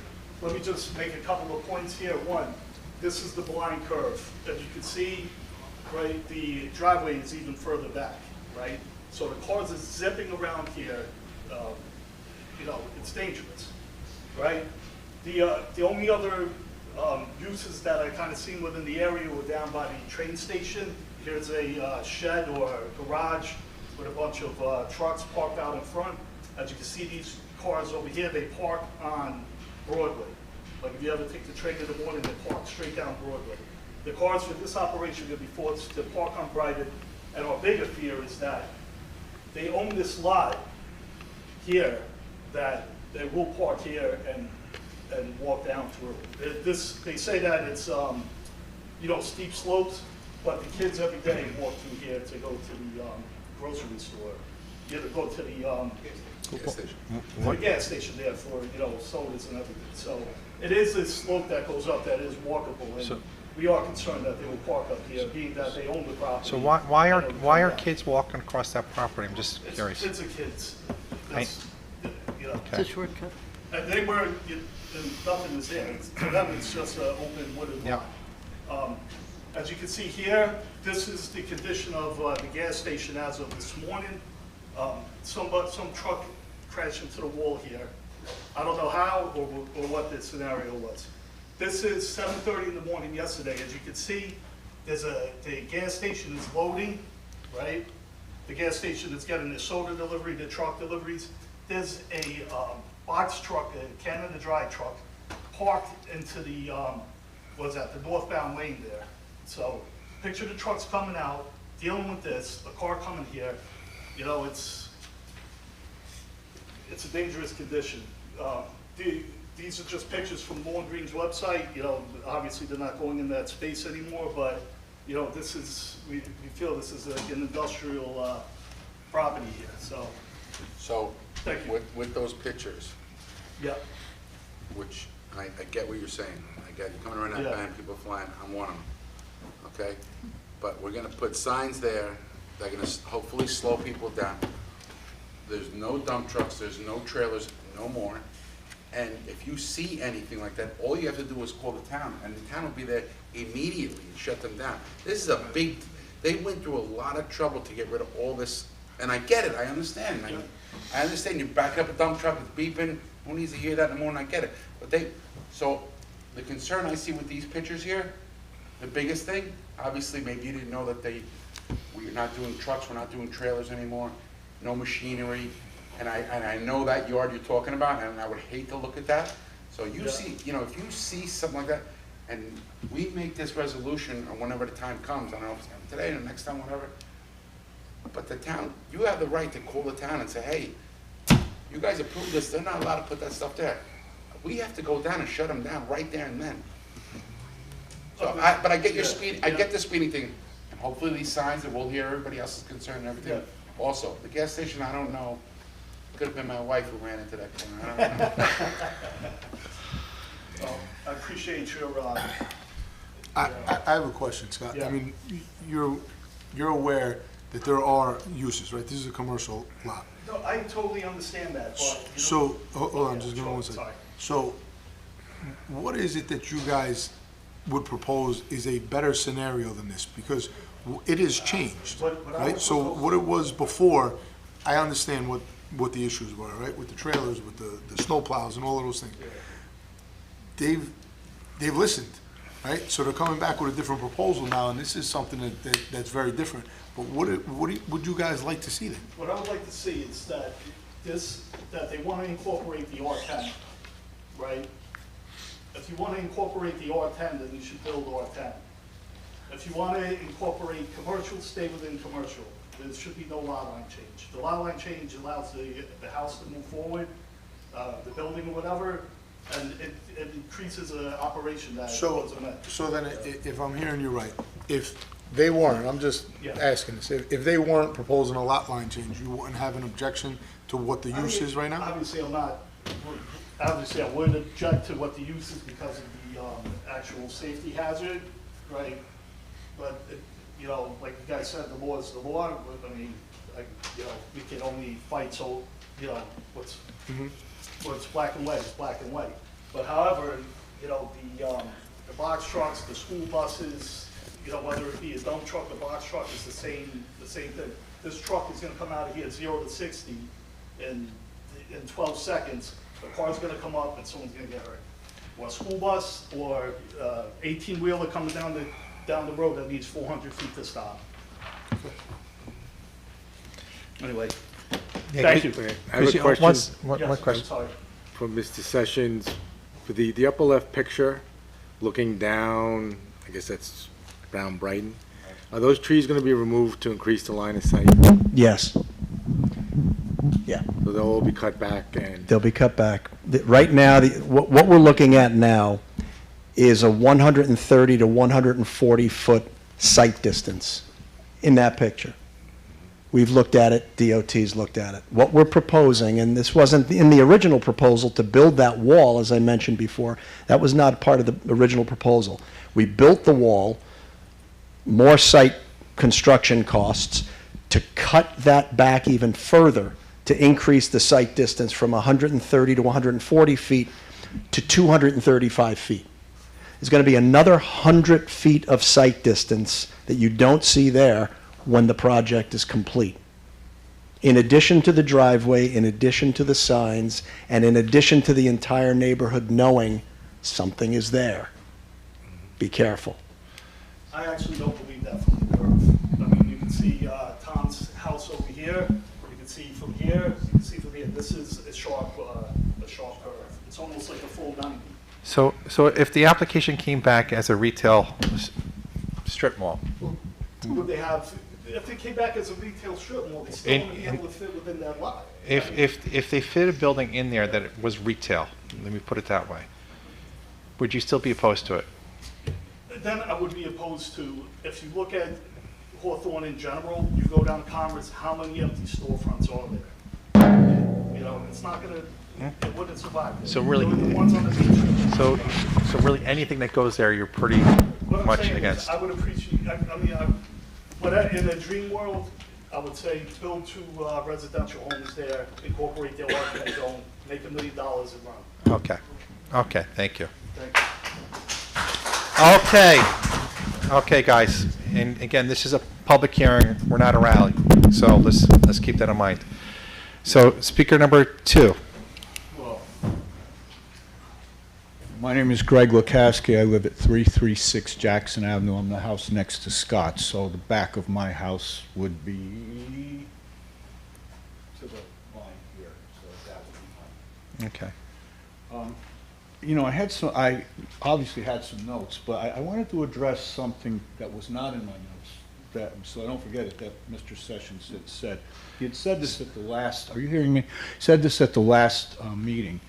And he said that the vehicles coming up from 9, up Bradhurst, it would be slower and have more capability to stop. I disagree with that. I live right there. I see this every day. That's What happens is, those vehicles are accelerating to come up that hill. They have less ability to stop quickly, as opposed to the vehicles that would be coming down. They at least be coming down a hill have already begun the stopping or braking process. You may or may not be right, and Mr. Sessions may or may not be wrong, but Yeah.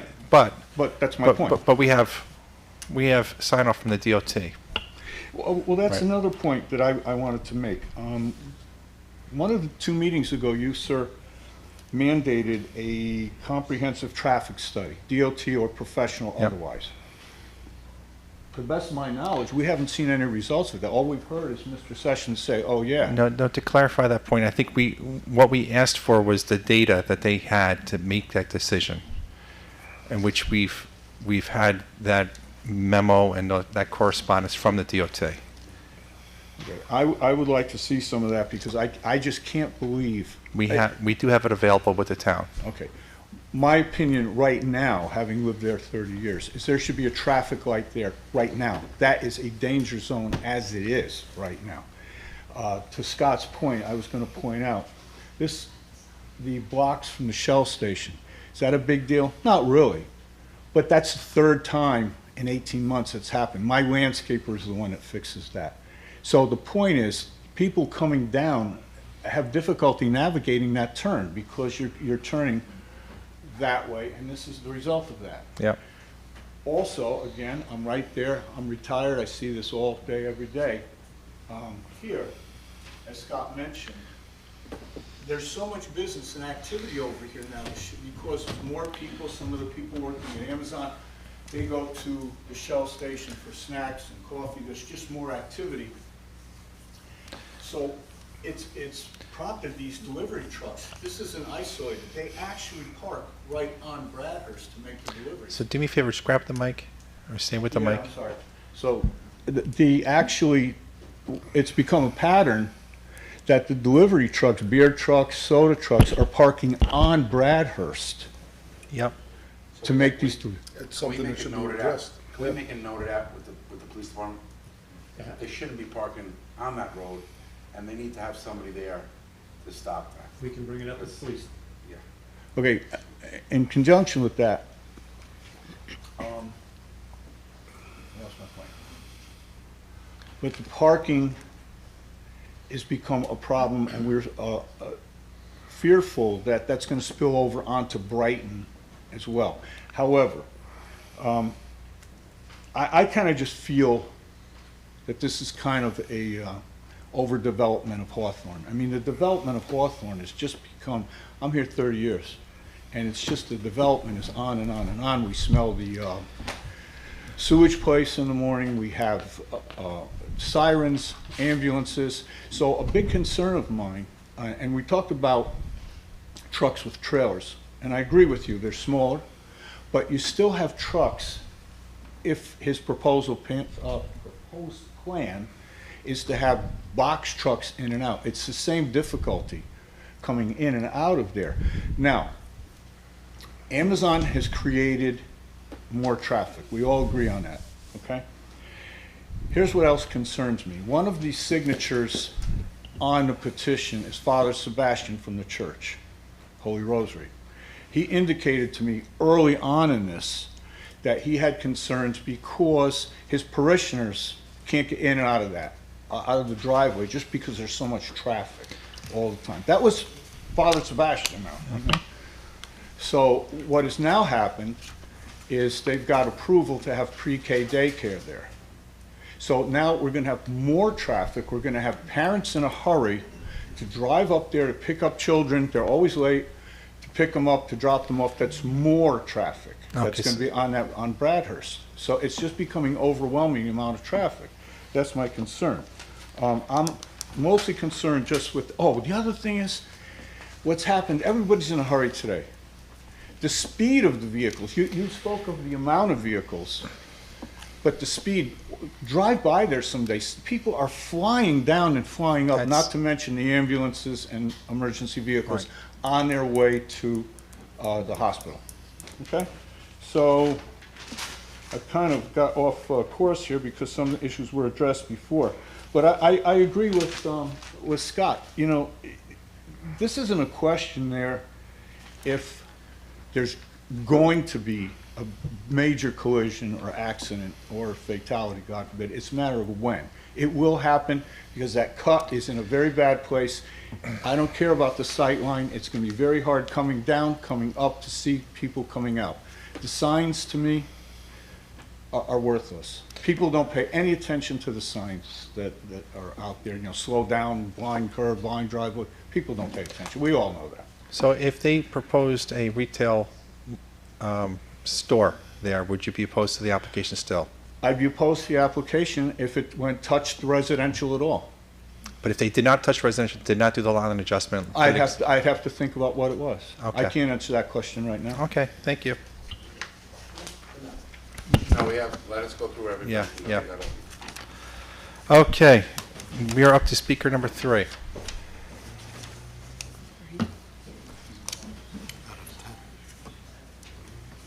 There's 10 speakers. Yeah. I know.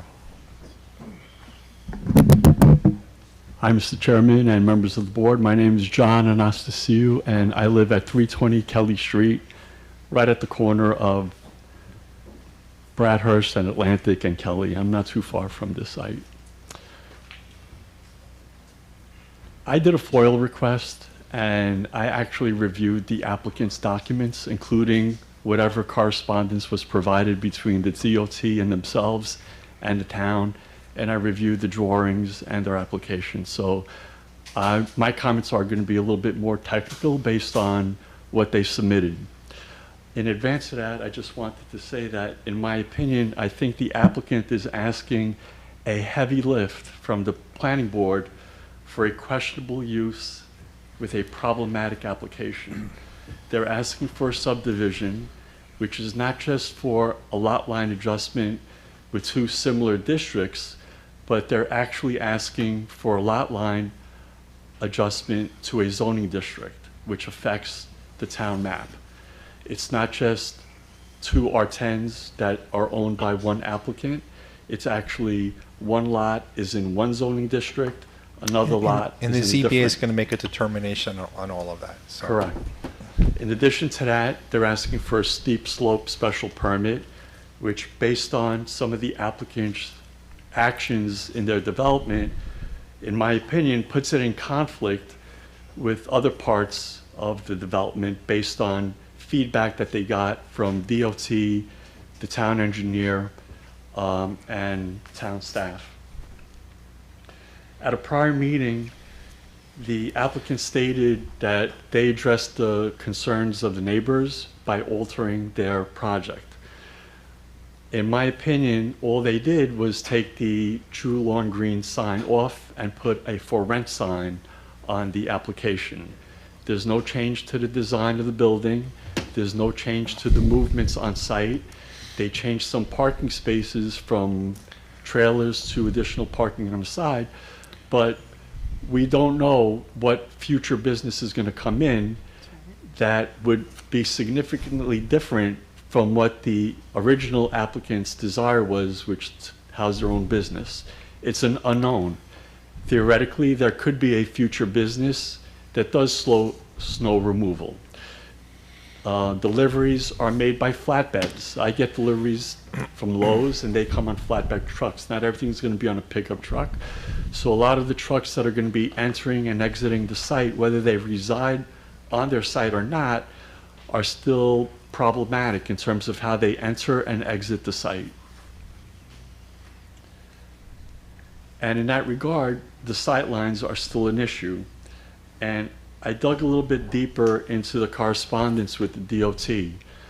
And according to one of their opening comments from the DOT, was that the sight lines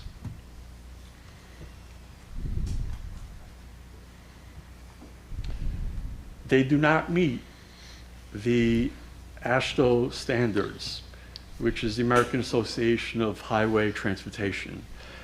So they do not meet sightline standards. In an effort to mitigate that, the signage is being proposed. In line with that, there was discussion about where the curb cut would be.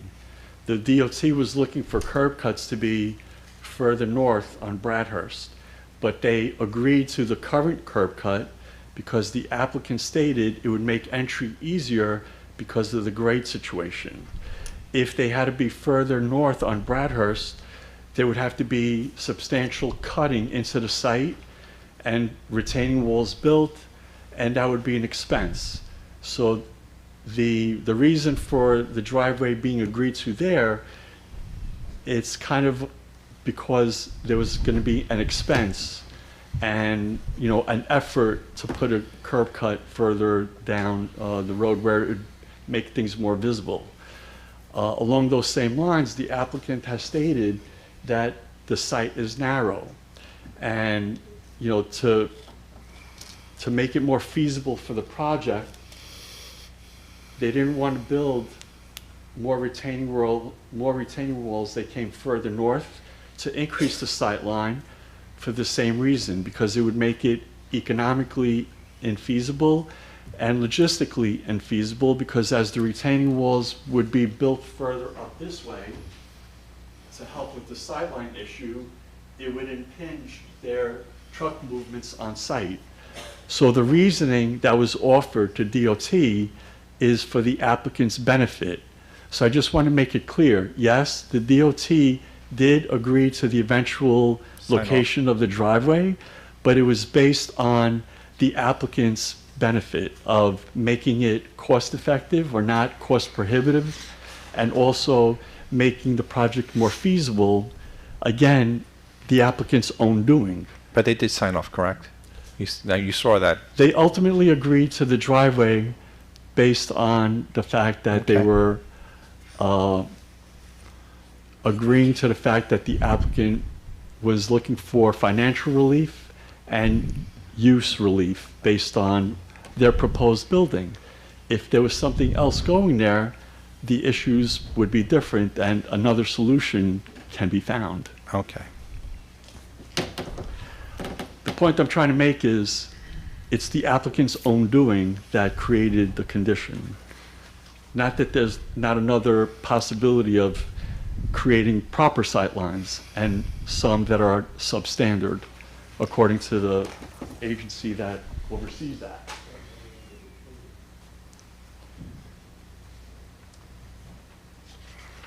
John, you have a lot of stuff, because if you got a lot of stuff, you gotta submit it in writing, because we have time limits on here. So just, if you got a long way to go, we'll be here till 1 o'clock in the morning. Have you submitted this in writing? You can too, by the way. And you can do it submit tonight it too, in but you writing. can also submit it in writing, both. You can do Okay. both. But I get your Can you points. indulge I get me your for points. like 2 minutes? Go ahead. And then I'll put everything in writing. I don't want to, Gotcha. we all want to go home, I get it. As do I, by the way. Just for the record, I want to state that in the applicant's response letter dated June 5th, 2024, comment number 3,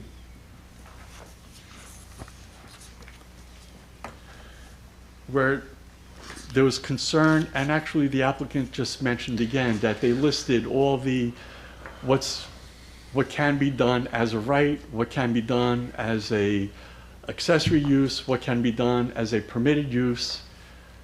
I just want to, for the record, even though our appeal is going to be in front of the zoning board, for the record, I want to state that what they're proposing here, which essentially, as I see it, is a warehouse use, is Yeah, not listed. We're not going to get into that conversation here. Not getting into it.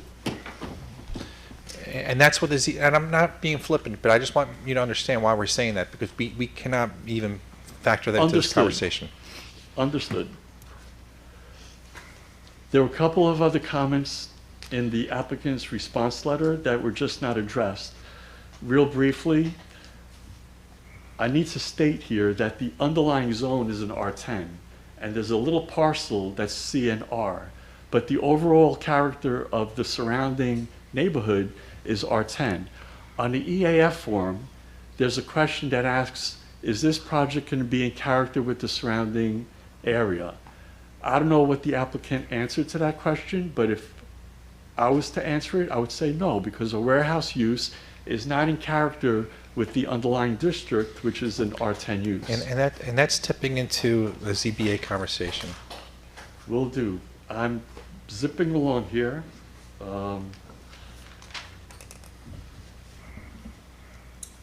In regard to the traffic study, I understand that an actual traffic study was not done, but rather data was offered by a trip generation manual that I suppose traffic engineers use for this purpose. 9th edition, which by the way is not the most current edition. There's a more current edition of that. But what I did want to point out is that in the footnotes of their study, they're listing 2 items. One is proposed uses that could be there. And based on the study, the 2 plans that they did, one was for a drive-through, like a donut shop or a drive-through teller. Both were like one size, it was a 1,200 square foot building. And the other study was for a 3,400 office building. And then they assigned a certain number of parking spaces for each use. in my opinion, based on the size of those studies, they oversized the number of parking that would be required of that. And yet for the proposed use, it's based on the applicant's word of how many trucks would go in and out. So I think it gave a little bit of a misleading type of information to the DOT, and it's not based on actual use. So in my opinion, I think an actual traffic study would be warranted. The applicant did make a change to the plan by putting the office in the building in a mezzanine. That mezzanine office space carries a parking requirement that needs to be shown on the plan, and I'm sure they do have parking spaces that are shown on there. But more importantly, the movements of the cars should not require cars being queued on site, that someone's going to move a car so that someone else can bring in their truck, that then they got to move the car back in. They're even showing space within the warehouse structure as a staging of parking until cars clear up. To me, that's unacceptable. And it even states in one of the responses that cars might be stored in the warehouse overnight. So by use, that becomes like a parking garage, like a storage of vehicle facility, Yep. and not so much a warehouse. Was that read before he changed his whole idea or after? Which aspect? So he took away a building, he had dump trucks, he had trailers, he was parking dump trucks and trailers in the building. And now we're not doing that. So are you reading something from before he took it away or after? I looked at the I don't think he application. has any cars on this building being parked inside anymore. That was when he had trailers and dump trucks and he was willing to park it inside, if I'm correct. This- We keep running around the same thing. you know? You're not correct. We've always stated that although we probably won't have the need to park additional cars or trucks in the building, it's there if it's needed. We've got ample parking on site for this type of use. This is not a CVS, this is not a Dunkin' Donuts. We don't have 20 to 30 employees or 20 to 30 cars. This is a low intensity type use vis-a-vis car parking. So there's available space in the garage if need be. And I think what the gentleman is referring to is the queuing of cars. Dave Smith specifically, and you can go back and read his memo, specifically said, tell me how these cars are going to queue. If they come in the morning, where are they going to park their cars if there's already trucks parked in the parking space? So we had to show them diagrams, and we've got 3 pages of parking diagrams, exactly what would happen on site. Now, this is not unusual. You know, this is how operations operate. Correct, but this is when you had bigger trucks coming in. No. I'm not talking about your pickup truck and your girls at the secretary and your office estimator. No, it's both. It's both. You know, Dave Smith wasn't asking specifically regarding the pickup trucks or the longer trucks. He was saying if you're going to take a parking space that a box truck has been sitting in all night, how do you get the box truck out and get your passenger car in for the day? So we had to show them the manipulation on site and that everything worked, which is what we did. So, I mean, this is not abnormal, right? This is how the operation works. It's just the fact. And we've designed it such that there wouldn't be queuing. I know the neighbors were concerned about queuing. If there was queuing on the inside of the site and someone was trying to come up and enter the site, could they still get in? And we've proven to the town engineer and the DOT that it could be done. Okay, thank you. Okay, just want to be clear. Okay, so anything else? Let's just bring this to a close. One quick final comment, and in regard to the applicant's statement that they're not encroaching on the residential district, and they're not requiring a variance, you're either encroaching for the benefit of the setback, or you're not encroaching and you need a variance. As I see the plans as they're laid out, they're using that extra space to accommodate the required rear yard setback. So again, I don't know if that defers to the zoning board on the decision from them or not, but either they do need a variance because they're sticking to the CNR lot. That whole conversation, we've been through before. I'm going to stop you there because Okay. we've been to the ZBA quite a bit, and they've gone back and forth. That all has been ironed out. What's open before the ZBA tonight, and what is your opinion? It's your opinion. What's before the ZBA now is the use of the property, right? So all these other things have been determined. We may not like it, but it has been determined by the ZBA. Yeah. And so one other thing. I need to, sorry. One last point? Yep. Indulge me. In the town code, for this type of a use, which is a transfer of vehicles, it states rather explicitly that it needs to be a 2 minimum acre. So we're going to let the ZBA. That's the ZBA issue also? That's what I've been saying from the beginning. Trying to get a little feel for what's in your purview. And It's not my what's purview at all. Okay. That conversation. And literally, this will be my last comment. Part of that, in a development like this where a planning board's being asked for subdivision, which I believe the applicant is requesting that action from the planning board, one of the requirements in the town code is general requirements for subdivision, and that's in... Okay, so we know all that. And we're at the point now where we're just going to talk about the ZBA continually. Like, that, I keep coming back to the point, we are not the ZBA. We're not wearing two hats. We cannot be the ZBA. So you keep bringing back the ZBA conversation. Let the ZBA be the ZBA. You know that very well. You're an architect. You know that very well. You've been here 500 times. You know that very well. You insist on it. So let's move on to the next person, please. So just requesting that the public hearing remain open until issues are resolved. Thank you. There's a point where you sell past the sale a little bit. Okay, so hold on, guys. We have people here. We just need to get through this. So speaker number 4.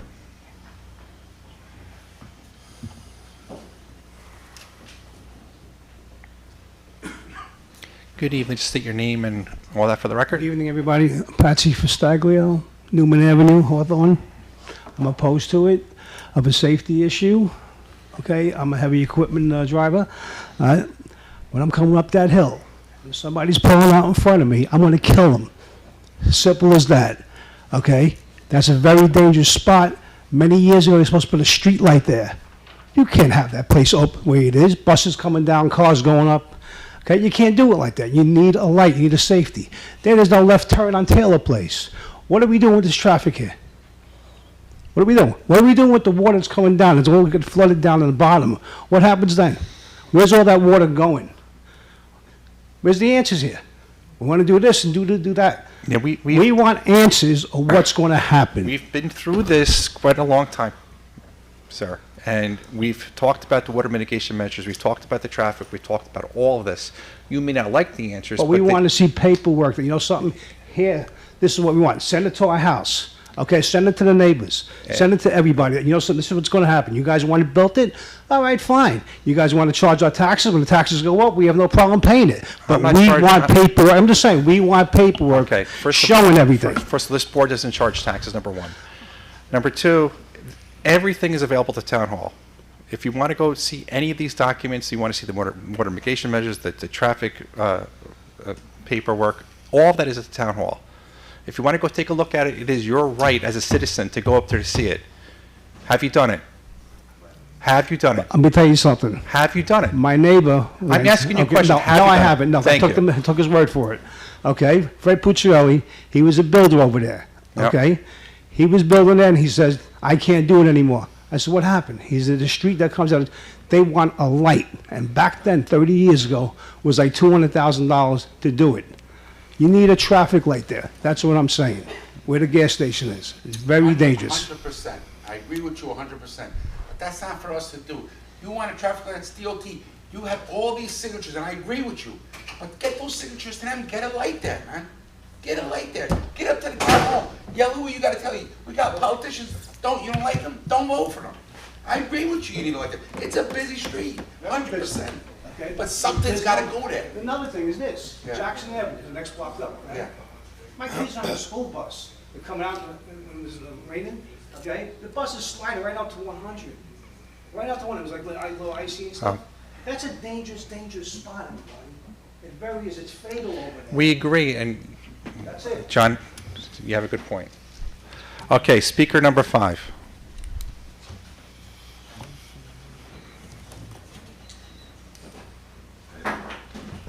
Good evening.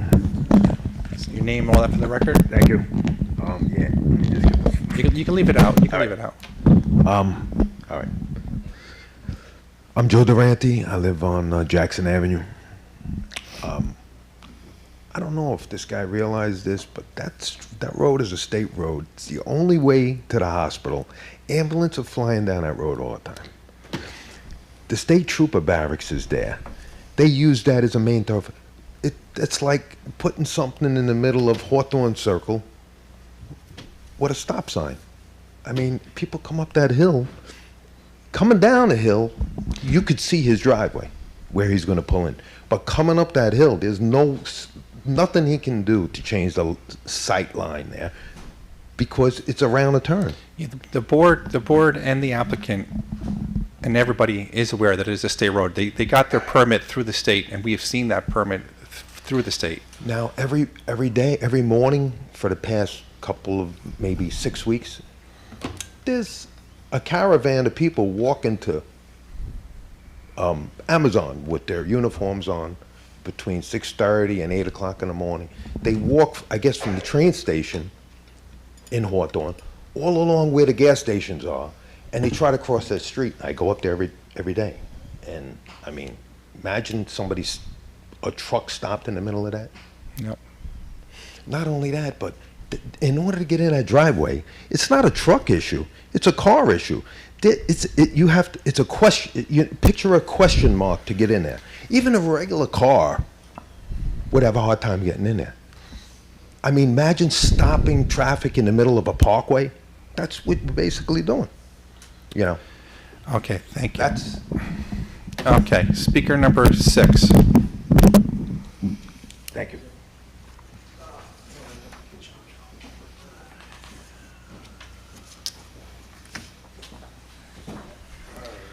Good evening, everyone. My name is Hector Rivera. My residence is here at 344 Jackson. Just looking down at the what we're opposed to, and basically, again, I'm not going to repeat everything again with the safety concerns and all of that, but I see it every day. Cars are flying up and down the street. My concern was, like they were saying, as far as the framing is concerned, 8-foot trees are really not going to frame anything for me. I can literally look down and see my gas stations and all of that there. I would prefer not to see a barn or shed or whatever they're proposing here, but, you know, again, I'm not going to bore you guys with the safety issue, but it is a concern for all of us, along with the parking situation as well, because they do own the parcel that's just over here to the right of my house. And we were concerned, you know, because we're a tight-knit community, and, you know, when we see a car that's not typically one of our neighbors, we're, you know, who's this, who's that? You know, we have our little children. I have an 8-year-old daughter.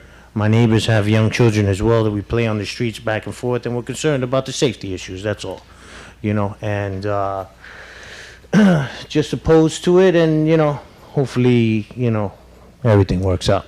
Right. So, but were you aware that was a commercial lot behind you? I was, since 2009, yes. Okay. But, you know, I mean, we were hoping for, you know, possibly maybe some homes or, you know, something that's just not going to make noise, basically, you know, behind our house. Because, you know, I mean, off of my deck, I can literally throw a rock and, you know, get to the shed that they're going to probably put up there.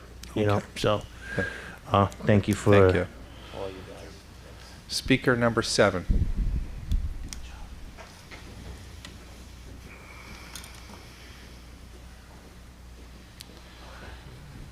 Lower this a little bit.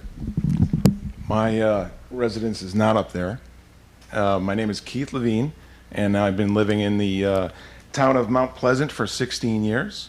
I'm a CPA, and I've been running my established business successfully for the last 29 years. I'm for this applicant, building and developing and enhancing this town.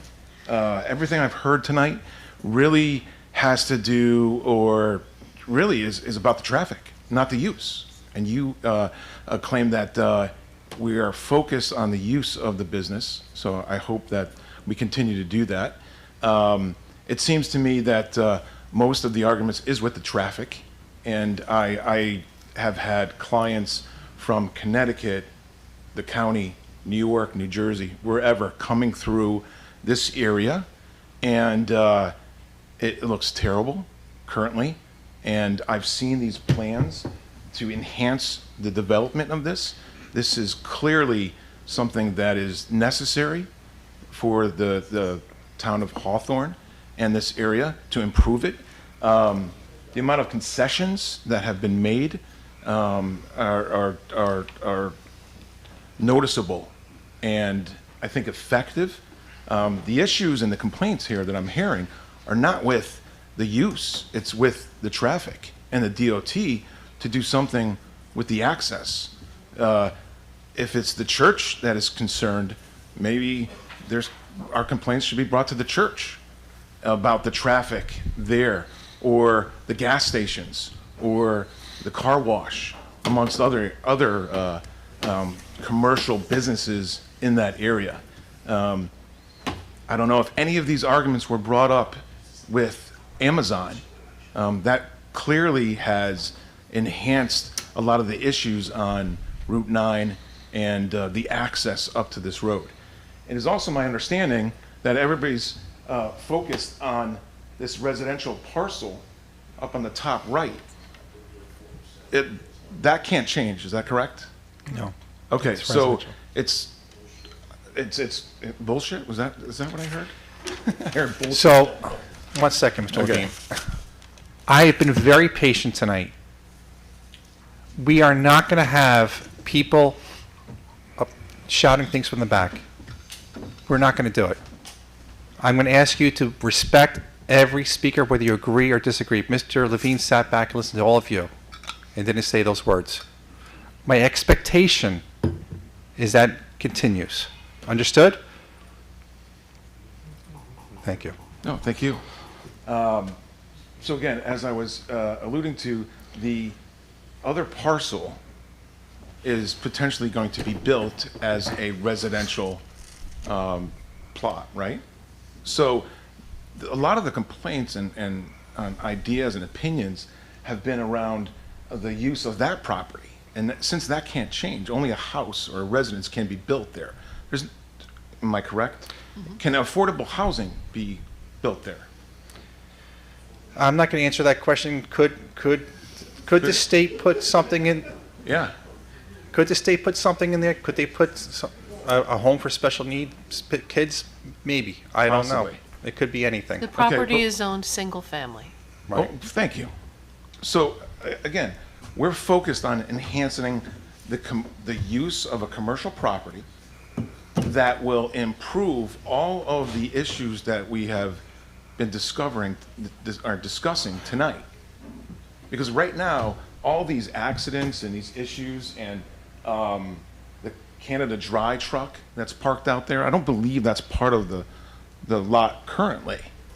So I asked the board to consider that anything that is done to this property is only going to enhance it, clean it up, restrict access to people walking through, specifically if there is a residence being built in a residential lot. And I've heard a lot about the alternatives here of retail. Excellent analogy around what the alternative could be. If I was to advise the applicant, sell it to Amazon, then what happens to the traffic, all right? I mean, that is clearly an alternative here of exhausting all these funds to try to enhance and accommodations, which I think that you... Mr. Levine, Yes, sir. we see all the pictures, we're hearing everybody. Yeah. We know what we can do and what we can't do. We get your input, we understand what you're saying. Yeah. We already know. Okay. Lastly, would you consider my business renting out if there was an office built there? No, we're not It's a answering that. use. It's a use. It's a professional service that I'm providing. That's more, I'm If not, it comes before us, we'd consider it, but it's not before us. This is Okay. before us. Okay. okay. Understood. Anything else? No, that's it. Okay, thank you for coming out. Speaker number 8.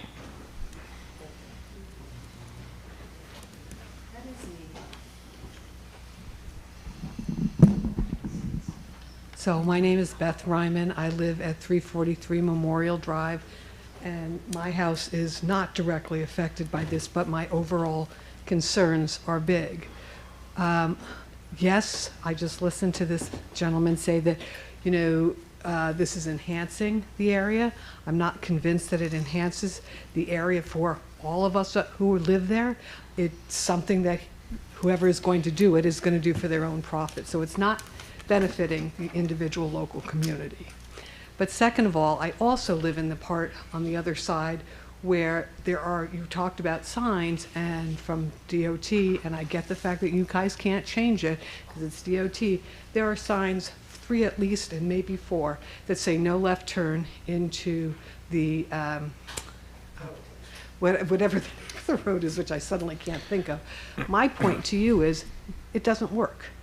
My point to you is that they turn in there anyway. When there's traffic, you know how much traffic comes through our neighborhood? So putting a sign up that DOT has approved, because I'm sure all those no left turn signs have also been approved, are ineffective. And I've lived with it for 20 years. So I do, however, want to say that I do appreciate the fact that these guys listened and tried to come up with a solution. I still have concerns. Thank you. Speaker number 9.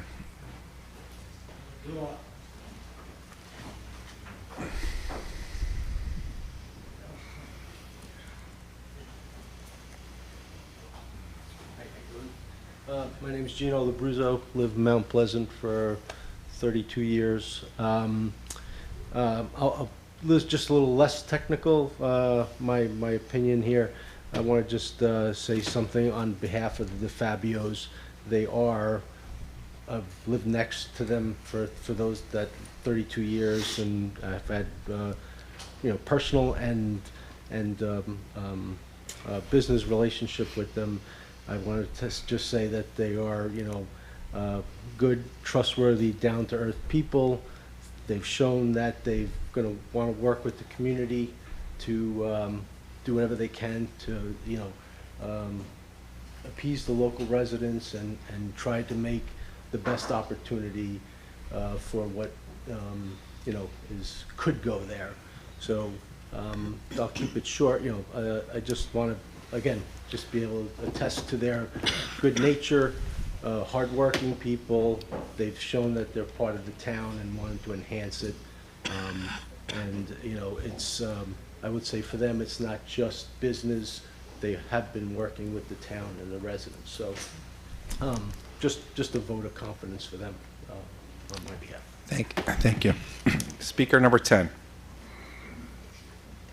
Is Speaker 10 still here? I know we have some people leave. You withdraw. Okay, thank you very much. Okay, so first I want to thank everybody who came out tonight, and people put a lot of tremendous work into their comments. But I also want to say, I'm also, me as an individual on the board, am acutely aware that people have the right to go through this process, and this is what the applicant has done. They're going through the process. And it's also the right of the public to go through this process to come to a conclusion. Democracy can be very difficult, and sometimes we have to, my predecessor said, often prepare to be disappointed everybody. Sometimes we don't always get what we want, sometimes we do. But I do know that there's some open items that need to be discussed, but I do recognize the fact that the applicant does have rights to build something there, right? Because that's a commercial lot. If he makes no changes, he doesn't come to us, he doesn't change anything, he can build something, right?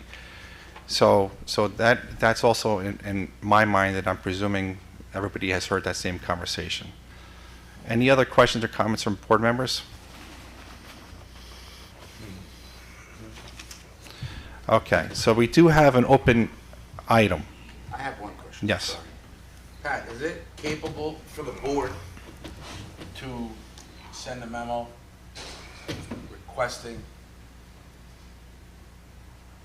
you know, whatever the decision is for the applicant, but it seems like, you know, 90% of the problem there is traffic, right? The concerns, and I get it. Can the town, or can we recommend, our board recommend to the town board saying, we look into sending a memo to DOT, thinking about putting a traffic light there, whether they go there or not, it's a problem, it seems like, and I think, you know, maybe not on that corner or down below. The analysis. Right, so John, that happens all the time. The Okay. town board has the right to request DOT to evaluate anything. Right. So traffic signals aren't arbitrary. They're permitted by virtue of what are called warrants. You have to meet these certain standards to qualify for a traffic light. DOT can do that analysis. The town board can ask them to do that. Okay. So fair request, and if you'd like to make that formal from the planning board, we'll pass it along to the town So board. let's, And I'm just one person, so. well, so is that a motion? I would like to make a motion to ask the town board to look into putting a light there to address some of these concerns. And Yeah, the again, request it's would be not for just for, DOT to study. right, it's not just for this Placing a light. development, but, you know, like Joan said, Amazon is there, fire truck, ambulance, I get it. You know, whether this goes or not, this is irrelevant. It doesn't, you know. Yep. But it's something we can request from the town board to ask DOT to do a study. And so we have a motion. We have a motion from John. We have a second? Second. Okay, going back to my list. Walter? Aye. Jane? John? Joan? Aye. Eileen? Aye. JD? Aye. And me. Just sit down. It's been a long night. I don't mean to be disruptive, but it's been a lot. Let's get through this conversation up here, and then we'll turn over to Mr. Sessions and crew. Okay. So, any other final questions or comments from the board on this application? I have a question. Can that commercial zone, of course it can, could it be residences built there in a Yes. commercial zone? So that zone permits all the uses in lower zones, all the way down to the R10 zone. So single-family homes are permitted in the CNR zone. Okay. Final call for questions or comments from board members. And I know the applicant would like to come up to address the board.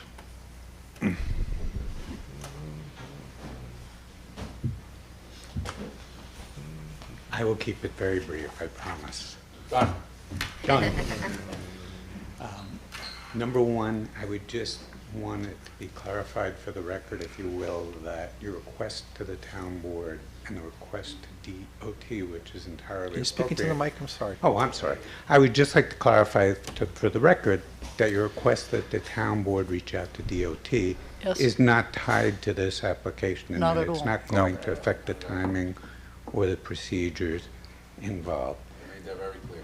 Number two, character of the neighborhood is, all you have to do is look at what's around, what's on the other side of the street. We have pictures when someone's saying that in light of the surrounding area, this is residential and there should be a single-family home there. What they're really saying is, we don't want anything there. It's just doesn't make much sense. Number three, the lot line change, and you know this, but we're not moving the zone line. We're moving the lot line.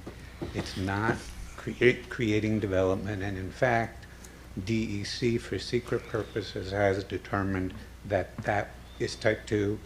Their guidance talks about how the fact that they conclude it cannot have an impact. Obviously, you have different considerations. You take into effect under your own subdivision regs. You're not bound by that in and of itself. And by the way, the whole proposal is type 2. Yep.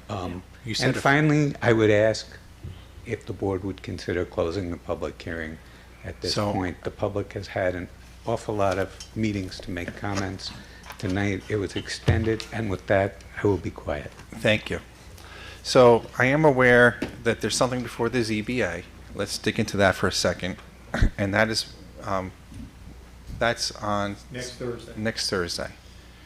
Okay, so board members, we have an open item with the ZBA on the use of the property, determination on the use of the property on next Thursday. What was the prevailing thought from the board on that? I don't see how that changes a steep slope application or Lot line. subdivision at all. Yeah, the challenges of the building inspector's interpretation that this use is a permitted use in the CNR plan. So if we make a determination on this application before that actually happens, that can put us... And the zoning board overturns the building inspector's opinion, then We, we have... we can end up in a something- difficult situation, we'd be in a difficult situation. because that negates the entire We application. will approve something that is unapprovable. Right. Like, we could close the public hearing, though, and just... Nothing that prevents you from, Right, mechanically, and- nothing that prevents you from... 'cause doing that- It's entirely up to you whether you simply want to wait to hear what the zoning board has to say Yes. or not.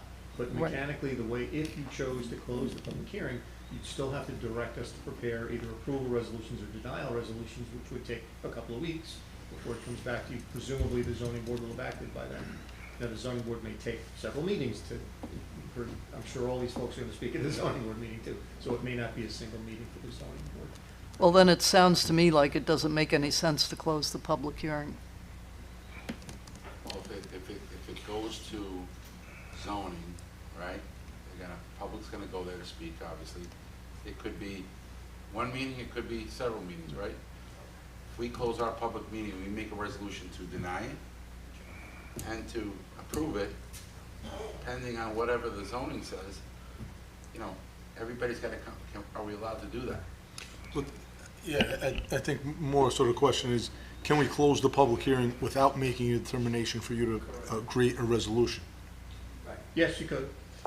Yeah, that's where I'm at. Right, if you've heard a lot from the public, so if you've got enough, and you don't think you're getting anything else, you can certainly close the public hearing. It doesn't bind the board. So I would Well, make, So one thing I would offer is it does start a clock, so within 45 days, you must render a decision on. Yeah, and that's a sticky wicket, because if the ZBA does not make a determination next Thursday and it gets pushed off and their meetings are not as frequent as ours, I'm not, I'll just put it right out, I'm not in favor of closing this public hearing, because I keep saying we're here for the public, and though we have not heard anything new really tonight from the public, we may hear something new as a result of the ZBA conversation. So if we start that clock and 45 days go by and they haven't made a determination yet, now what happens? Automatic approval. Yeah. It's 62 days. 62 days. But we would be willing to extend it depending on the situation. Yeah. It is the applicant's choice. And I understand Yep. your concern. If you were to approve this and the board were then to deny it, effectively, nothing can be done with that property. Your approval would be rendered a nullity. It's not as if you're creating rights that otherwise don't exist. Any other thoughts or questions from the board? I guess we gotta we gotta make a motion. If we have to make a motion, we have to make a motion to close the public hearing. So you have three choices. Motion to close the public hearing. Or continue. And do nothing. Motion to close the public hearing and direct the preparation of an approval or denial resolution, or keep the public hearing open. Say the second one again, I'm sorry. You could close the public hearing like you would normally do and Right. direct us to prepare a resolution. For both. Whichever you would be directing us to prepare. Now, it would be unusual to say prepare an approval one and a denial one. Right. Normally, we would want to have your guidance as to which way you would lean. We would prepare that resolution with all of the appropriate conditions and limitations and specifications. if we did close the public hearing tonight, what would the next meeting at planning look like? Depends So on the we would have ZBA. a business item where you would direct the preparation of an approval or denial resolution. It wouldn't be a public hearing, it wouldn't be a regular agenda item, it would be a business item where you would simply tell us, prepare an approval resolution or denial resolution. With any stipulations that were in With it. any stipulation, right. Assuming that zoning is okay with Right. the building inspector's decision. Determination. Okay. So resolution is called for. So a resolution is called for, but we need somebody to make that motion. Can we make a motion to close the public hearing, but still extend it in writing? Yes, you've done that before. Yes. So, I mean, we've heard this multiple times, they've been here to say, so I would make a motion to close the public hearing, but extend it in writing until the zoning makes their decision. For how many days? Well, until zoning makes their decision. That's a little squirrely, but. Okay. Yeah, that's, Normally, you'd want a date certain, 20 days or something. So we know the zoning board's meeting Thursday. Give it beyond that. 10 days. So we have the residents that are able to write any of other I mean, we've heard all the big Mr. concerns. Nassia, there were 13 pages of written comments in his Right, hand. so- right now, I think so he wants to we submit can that. get everything that we have, so we can review it also. And in the meantime, So I the, made a motion to, so But the 62 days starts today. Whenever you vote to close public. because Close we, the we, public because we do not, here's my only concern is if theoretically, Well, yeah. the outlier is the ZBA can go for more than 62 You days. can, and just to be clear, that 62 days is there to protect an applicant. You Yep. heard Mr. Wexton say, I'd be happy to extend it. He can also not extend it and get his automatic approval, so. Right. I have no doubt that he's telling you the truth, but he's also representing a client and can Right. renege on that. If I may, maybe the way to do this, if you're concerned, is to extend the written comment period to your next meeting, and if at that point you don't have an answer, you can decide whether you want to extend it further. You will have kept the hearing open, and you will that's- be protecting yourself, but you won't be saying 10 days, and you won't be saying indefinitely. I'm liking that, I'm liking that. So I would make a motion to close the public hearing and keep the written comment period open until our next meeting. Which is the 16th. Which, and then tying into it with that conversation of, then we can make that determination if there's anything really substantive. That comes out of the written comments that Walter. Okay, so we have a motion from JD. Second. Okay, second from Jane. Walter. Aye. Jane. Aye. John. Aye. Joan. aye. Eileen. Aye. And JD. Aye. And an aye from me. Thank you for your courtesy and patience. Thank you. Have a good evening. It's a tough one.